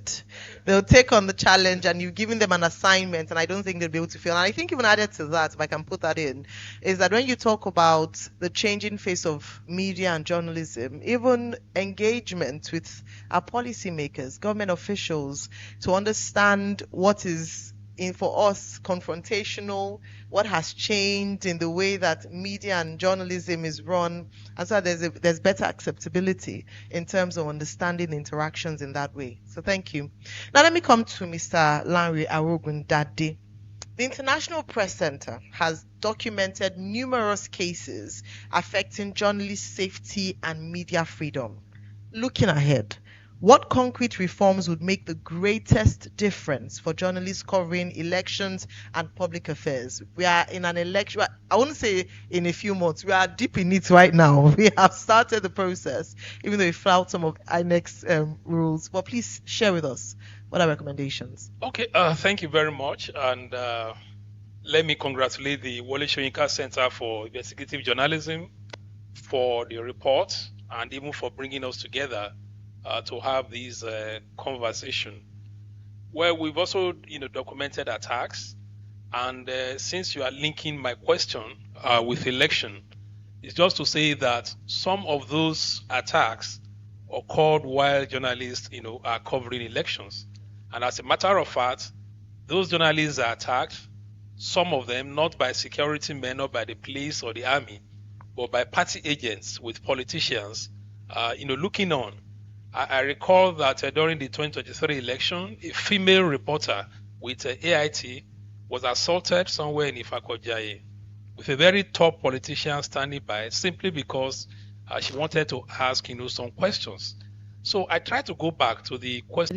Nigeria, development and governance. Are we agreeing on a solution from this room? And one of the solutions I would have loved to hear is the role that the NUJ, for instance, would play. If we say that one of my problems with journalism in Nigeria is that the government will just call your bluff. Nothing will happen. You do the best investigative report. They just make, the people will shout. They know that after 1 week, something else would happen. Let's increase WAEC price. Let's tell them we're not increasing again. They've moved on to another topic. But how do we center the work that we're doing as journalists to make sure that there is continuous reporting? First of all, we're very split. Print journalists will tell you they are the journalists. If you're on radio and TV, you're a broadcaster. I'm like, okay, so who exactly is it? We're still having those tiny pockets of debates on if you're not writing a report, are you a journalist? You're on TV, you're not a journalist. I'm the one going to the field, I'm the journalist. But as the Radio Now lady did say, if you're speaking directly to millions of Nigerians over radio, you probably have more access than a reporter going to the field. So how do we run the things I hear from the NUJ are events, which are fantastic. But in the issues of protecting journalists, speaking up for journalists, I don't hear the NUJ.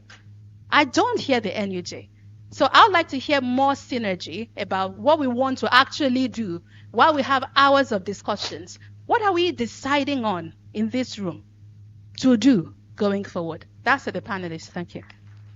Fantastic. Thank you. You know, when Bernard gave the example of unions like the NUJ in this regard, because like they say, if they don't create a table for you, a seat at the table, you bring your own. I believe we have our online participants. Please go ahead, your name. Thank you very much. I'm Adeolo Yeleke from Obafemi Awolowo University.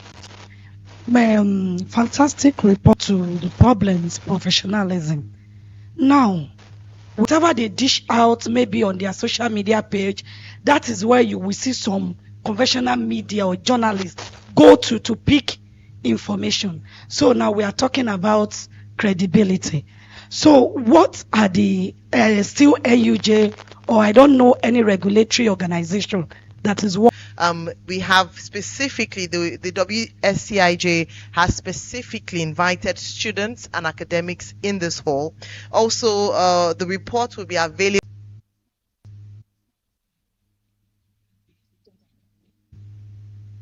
Attribute.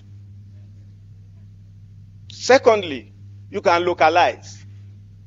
You do more research and look for more angles. But these days, you can have 20 stories, the same headline, the same body. Please, I think they should stop. Thank you. All right. Thank you so much. That's a very good observation. After that, please let's move to the Middle Belt region. Thank you so much. And good afternoon, the entire audience. To build a complete pedestrian bridge across the road. Thank you very much. Thank you, sir. You're in the right room. We have tens of journalists in this room. Take your pick. Let one of us take that story up and really pursue that. Thank you so much. Let's come to the Middle Belt, and your name, please, and organization. Well, please, I hope that you leave here with someone willing to take up that story. Yes, I believe that you can find that person here. My name is... So someone, sorry, just for someone at the back, his hand, sorry, can you look at the man at the back? He says he's sorry. I was happy already that we have solution. Let's just trying to make a balance between pressure of the newsroom and public interest, which Mr. regularly talk about. And I want to give a practical example. I worked in a TV station, and if you remember in 2013, there was a riot in the University House of Assembly. So the point is, there was a go-about, and of course, I was director of news. And I said, one, it was important that my reporter and cameraman should retain their trust in me as their boss. They had filed the story, they had sent the visuals, and somebody from somewhere said we should not run the story, that our guy will not be happy about it. By then, of course, our guy had joined a political party, but I didn't know. But I said, public interest and professionalism. If I didn't run the story, one, my conscience. Secondly, what trust will my reporter and cameraman have in me? So I ran the story. And of course, I made sure it was repeated hourly in the bulletin. And the big Oga came and said, come, don't you know that the boss has joined the ruling party? That was one. He now said, we showed a visual where a policeman who was the, I think, order of the speaker was kicking a fellow parliamentarian. And I said, I ran the story because if a policeman could be kicking a member of the House of Assembly, that means you are not. So it is important that if you have chosen to be a journalist, you must have that courage and be faithful to the ethics of your profession. Thank you. Thank you so very much. Very well said. Thank you, sir. All right, any more? Just, oh, there's a lot more. Let me see, do we have any? Okay, I don't want to leave people at the back as well, so that we have, there's fairness. So please, Atten now. Yes, you came from the back to the front. Good afternoon. Maybe you need to go back to the back. But I'm just kidding. I'm just kidding. We'll take your, wait, hold on. We'll take your contribution, but I think we'll take two more at the back before we wrap up. Good afternoon. I think it's important. Yeah. My name is Epoga Jacob. I do have a question to confirm that the issue this Bamishile, I will take it up. Thank you. Thank you. That's what we want to hear. Thank you so much. All right. No, please, this gentleman, please. All right. And then afterwards, we need to go to the back, please. So sorry. We would love to take everybody's comments, but we are constrained by time, please. All right. Thank you very much for that. My name is Wole Ibrahim. I'm editor from Security Monitor News, and Sir, after the effort you right. made. My name is Wole. My name is Wole Ibrahim, an editor of Security Monitor News and a convener of Anti-Drug Impact Foundation. Started with the responsibilities of educating the youth, teens, and adults on drug abuse and other vices. So many journalists were being faced by a lot of backslash, especially from the newsroom and the politicians. But my take is this as an advice to most of our journalists here present is we need restructuring. We need to rebrand ourselves and also, collaborate with agencies like this. And here, why I made mention of this is it is very important that you have a very good story to publish and your editor, gives you issues to publish that. You can reach out to, Wole Soyinka Center, HIDA, and some other news outlets that are willing to take up your report. So thank you very much for this time, and God bless you. Thank you. Thank you very much. All right, let's go to the back. We'll take two more comments. Very, very back. I think there's been that gentleman at the back there who's been raising his hand for a while. And can we have a lady, please? Let's have gender equity, just a woman. Okay. Oh, fantastic. We'll wrap up with Miriam. Maybe just before you speak, please, because we know how it is. While we have her, let's grab her. Miriam, please, over to you. But please hold on to your microphone. But we do not want anything to happen any further that I wouldn't be able to hear from Miriam. Miriam, good afternoon. Let me go straight to the question. So the Wole Soyinka Center has consistently championed investigative journalism and accountability reporting. What lessons emerging from the center's work give you optimism about the future of journalism in Nigeria?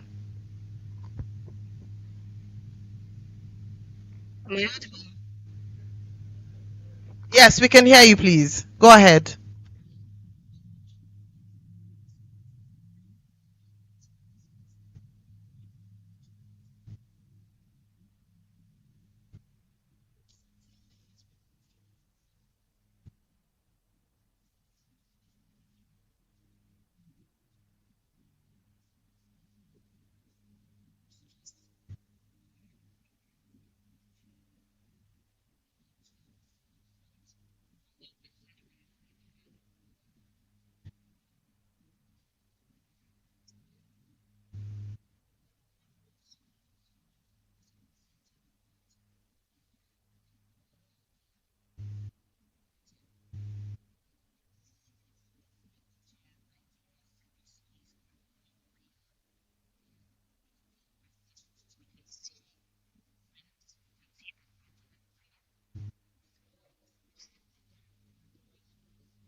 Fantastic. Thank you so much, Miriam, for that thought.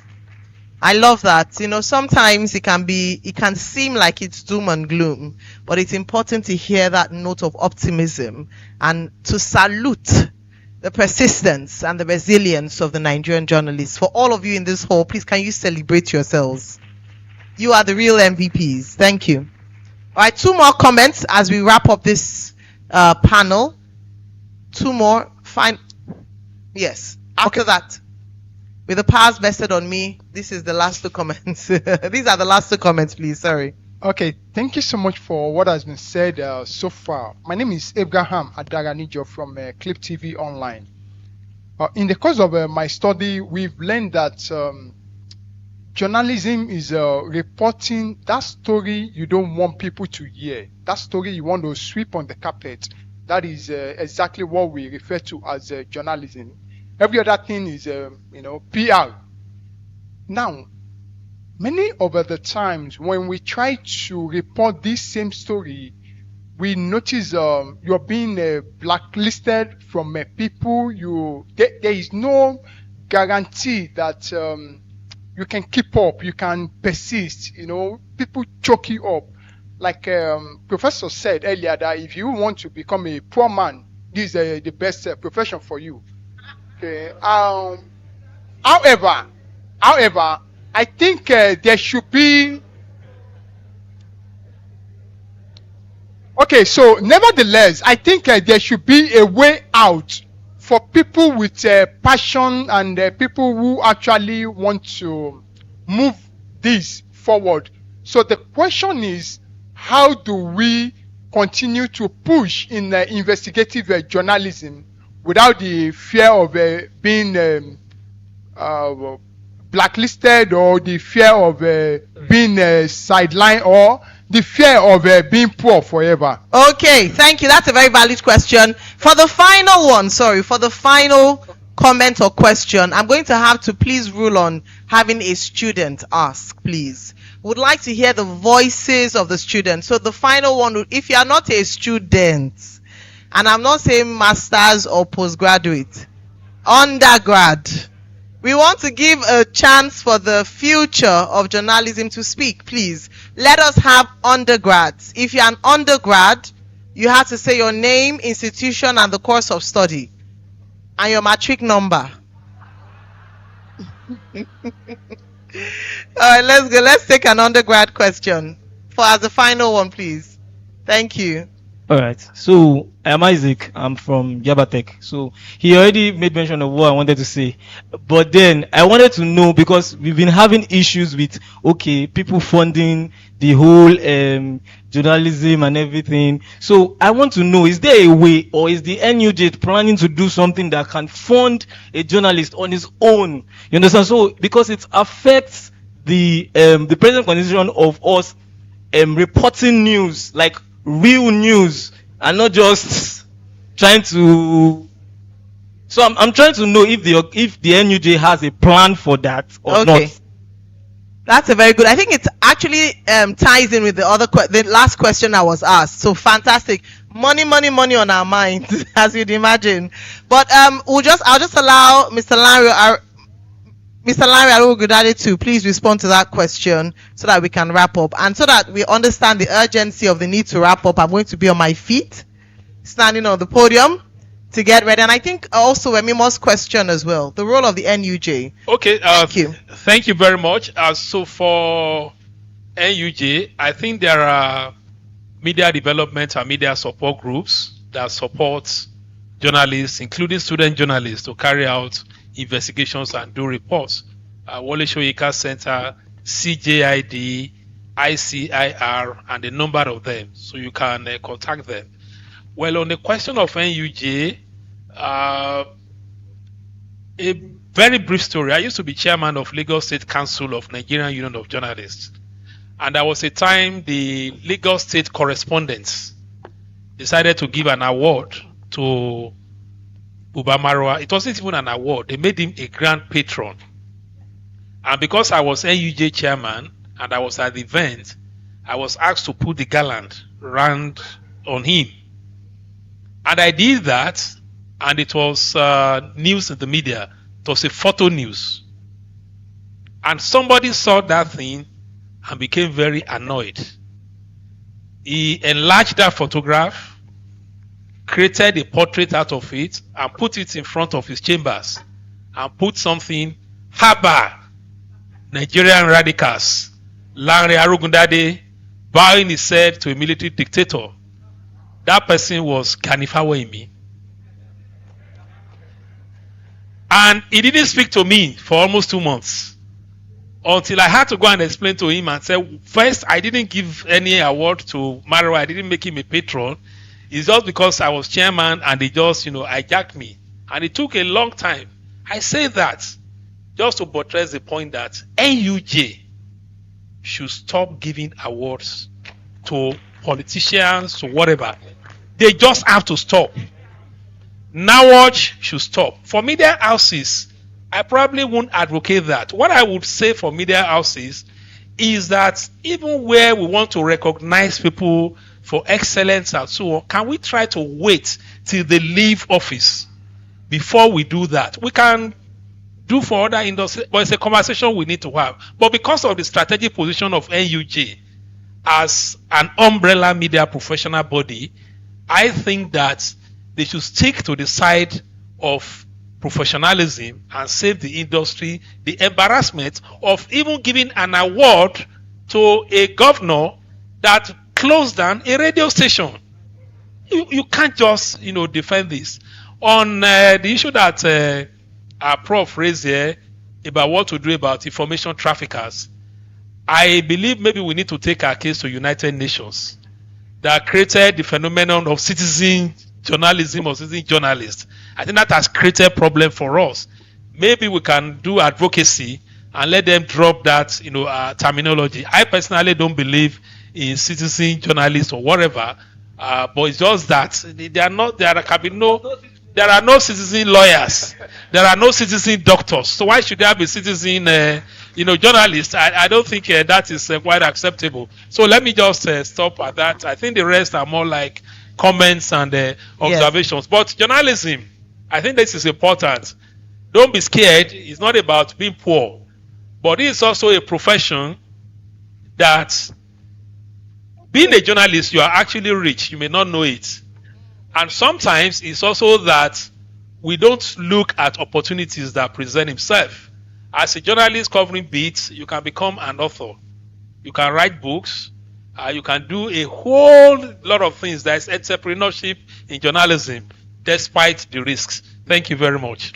Thank you. What a fine way to wrap up. Unfortunately, we cannot go around for final words, but I'm sure that you with your kind indulgence, understand our constraints with time. But ladies and gentlemen, can we please celebrate and applaud and appreciate our fantastic panelists? Thank you. Thank you very much indeed.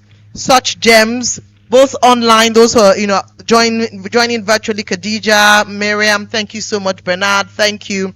Mr. Lanre Arugundade, thank you so much.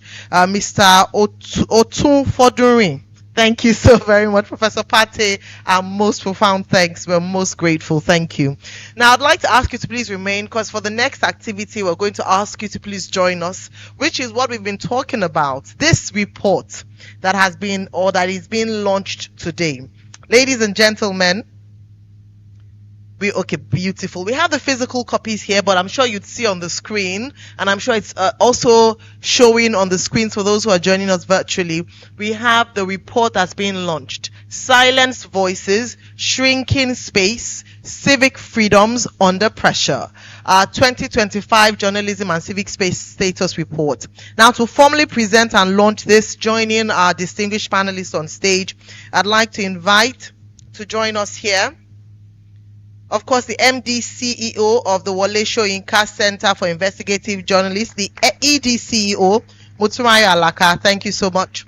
Can I please also, Alaka, my apologies.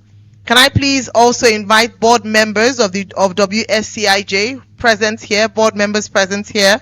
Thank you for the invaluable contributions you bring to the organization. Can I also invite members of the panel, the previous panel, that was the first panel for today. I understand that Madam Juliana Francis is still here. Please join us on stage. We'd love to have you back here to join us here. Thank you so much. And also for professors, members of the, if you have academics in the hall, Professor Ralph Akinfilein, please kindly join us here on stage, please. Can I please have Professor Jide Jimo as well join us? Professor Jide Jimo, if we have any more professors in the hall or members from the, or we have academics in the hall, please, would love for you to join us. Thank you so much. Just to say, I'm not giving back this copy. I'm taking it away. Mr. Agbemika Okuleye.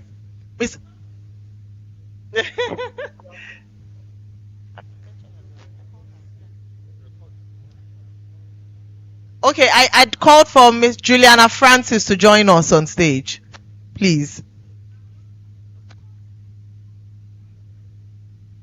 Thank you.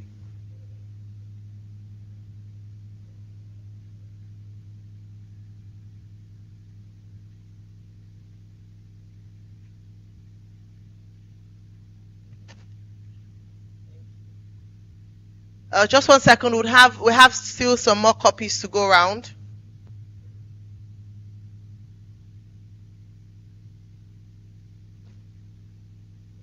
Again, please scan the QR code showing on your screens. Ensure that this report gets to as many hands as possible and we spread the message as far and wide as possible.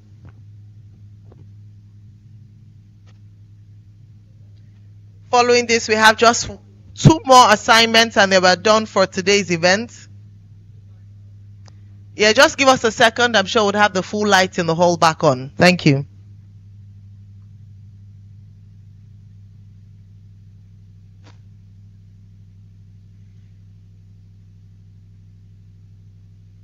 Thank you. Are we good? Or do you still want the light back? I think we're good. Ladies and gentlemen, the report is officially launched. A round of applause, please, for all those who've put in so much effort and work. Please take photographs from the others. Thank you. All right, thank you so much. Congratulations to the Wole Soyinka Center for Investigative Journalism and to everyone who contributed to this important body of work. Thank you all very much. Now, just before we conclude today's program, we have one final and very special celebration. I'm sure you might or might not have noticed a cake on stage. All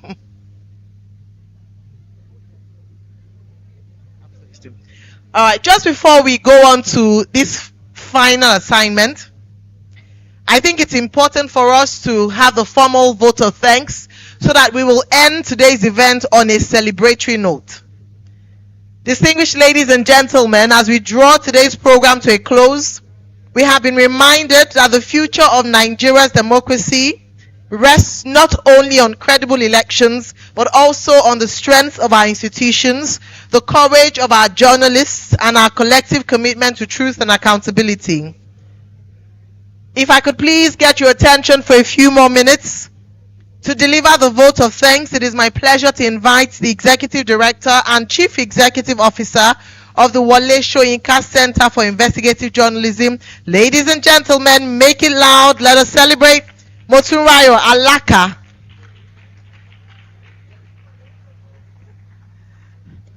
Good afternoon, everyone. First, happy birthday to Professor Wole Soyinka. It has been happy birthday, Professor Wole Soyinka. It has been a great delight to lead an organization that is named after you because of your consistency over the years, and your consistency with truth, your consistency with caring for humanity, your consistency with speaking about freedom of not just the press, but freedom of expression generally. To thank all of our speakers, first our keynote speaker, Professor Umar Pate, Thank you. I just broke a conversation of leading professors in Nigeria. I hope I'm not fined when I get there. So thank you so much, Prof, for coming all the way from Kano to deliver this from Ghana, and then right after that to Lagos. Thank you so much. Thank you. Yes, please, a round of applause for Prof. Thank you to all of our other speakers. I won't go through the name because of our time. I want to particularly thank the WSCIJ team. Every WSCIJ team member, can you please rise on your feet to receive an applause? Every WSCIJ member, please rise. Yes, please, can you please give my team a round of applause? Yes, they've worked so much in the last few weeks, and if you've worked with me, you know that it's not very easy because we just insist, because this is a journalism organization. A lot is expected of us, and in an era of AI, an era of quick fixes, it is difficult to insist, but we insist that things must be done properly, and it is to the credit of this team that they have been able to pull this event off. So thank you all to our guests, but I just wanted to speak to the student journalists in the room. Do not despair. Journalism is not a sentence to poverty. Professor Akinfeleye is not poor. Neither is Professor Omar Opate. Neither is Mr. Otunfunleko Otufodunri or Mr. Agbemiga Ogunleye. The people in this room are not poor. If you do good work, it will take you places. What will make you poor if you keep doing copying and pasting, if you keep asking AI to prompt you and then you publish as it gives to you, if you do not do good journalism or good whatever profession you choose, you are likely to be poor. But if you do good work, journalists even now are recognized globally, and like I often say, this is a noble profession. This is a noble profession. This is a profession to choose. So this is a very good profession. If you do the good work, if you're smart, not smart as in cheating and cutting corners, you're smart, you verify your facts. Even with local news, international organizations will look for you because every other thing is repeated. So if your content is unique, it is well verified, it is original, the world is waiting for you. Every time I teach students of journalism, I end with a slide, and that slide is an empty seat saying that there is vacancy at the top. There is indeed vacancy at the top, even in journalism. There's so much alternative news gap that is here. That is why the international media organizations come, they set up office, and they are successful almost overnight because they are taking up the gaps. So look for the gaps in niche journalism, in alternative news, and fill those gaps, and you will be successful. This is not a sentence to poverty. Dakoloyomi is not here, he's not poor. So this is not a sentence. So thank you very much. More than anything, we would like you to please spread this report. We're not spreading doom. We're holding government accountable. We're holding stakeholders accountable. And we're saying that Nigerians deserve better. And that for democracy to work, dissent must be normal. Protest must be normal. The people have to be able to say they disagree.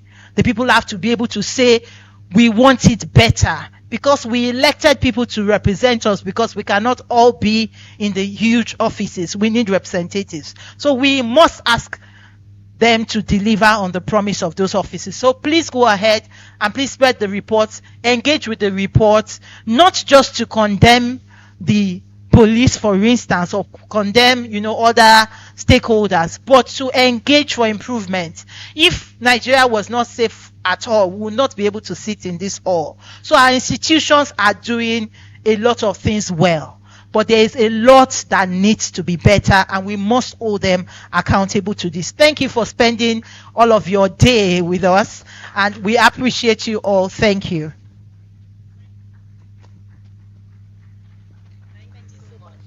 Thank you. Please, can we celebrate ED CEO Ms. Motunrayo Alaka for her vote of thanks. We really appreciate the great work that you and your team do. Thank you. And thank you for putting together such a brilliant, lecture series again. We look forward to next year's one. Now, ladies and gentlemen, talking about ending on a celebratory note, we all know the reason why what we are commemorating with today's lecture series. Today is the 92nd birthday of the great Professor Wole Soyinka. We are most grateful for such a life of impact, an example, a leader in every sense, a man who dares where others fear. And so we'll be cutting this beautiful cake in honor of his 92nd birthday and be singing the happy birthday song to him so that wherever he is, his ears will tingle and he'll know that a group of people, we can send the short video to him to tell him that a group of people are wishing him a happy birthday. So I'd like to invite back on stage all the people, distinguished people who helped to launch the report, but a smaller group actually, so that we do not have a challenge with space. So I'd like to invite back the ED CEO. I'd like to invite back board members, please, if you're board members present. The keynote speaker, Professor Omar Pate, please kindly come forward as well. Thank you. So we'll have Professor Omar Pate, board members present.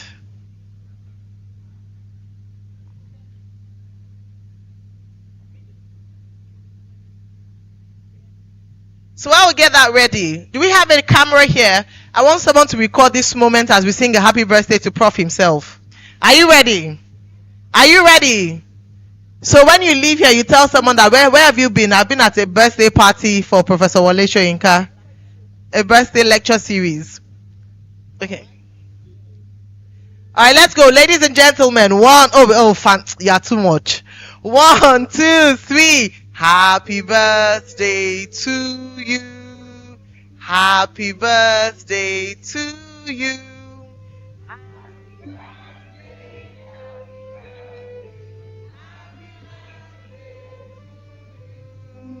Happy birthday, Professor Wole Soyinka. Ladies and gentlemen. Woo! Okay, Prof. What Prof says we must sing the second. Lord, may the good Lord bless you. May the good Lord bless you. May the good Lord bless you, Wole Soyinka. May the good Lord bless you. He's a jolly good fellow. He's a jolly good fellow. He's a jolly good fellow. Oh, and so say all of us. I say all of us, hooray. And so say all of us, hooray. Please give yourselves a round of applause. Thank you. All right. We've come to the end. This violin will pay you extra. Thank you so much. Now, just before we go, just to reiterate that we would love for you to scan the QR code for the report and share as widely as possible. For those who are watching us online, our virtual attendees, you'll also find that the QR code is on the screen in front of you. Now, for our guests at the venue, would like to ask that all speakers, panelists, partners, distinguished guests participate in media engagement with members of the press. Members of the media will be guided by the WSCIJ communications team to the designated interview area immediately after this session. Now, very importantly, this is an important message. We would like to kindly request that you take a few moments to complete our post-event survey. Your feedback is invaluable. Can we have the post-event survey QR code, please? Your feedback is invaluable and will help us evaluate today's program and even more importantly, help us to serve you better next year. All right, so we'll have the QR code of the post-event feedback survey. Can we have that, please? Because we'd love for as many people as possible to complete that. Can we have the feedback form?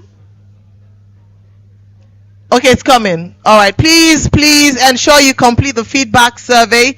post-event feedback survey. Thank you all very much. Alongside Deji Badmos, and I have been honored to serve as your host. See you next year at the next Wole Soyinka Center for Investigative Journalism Media Series. Thank you.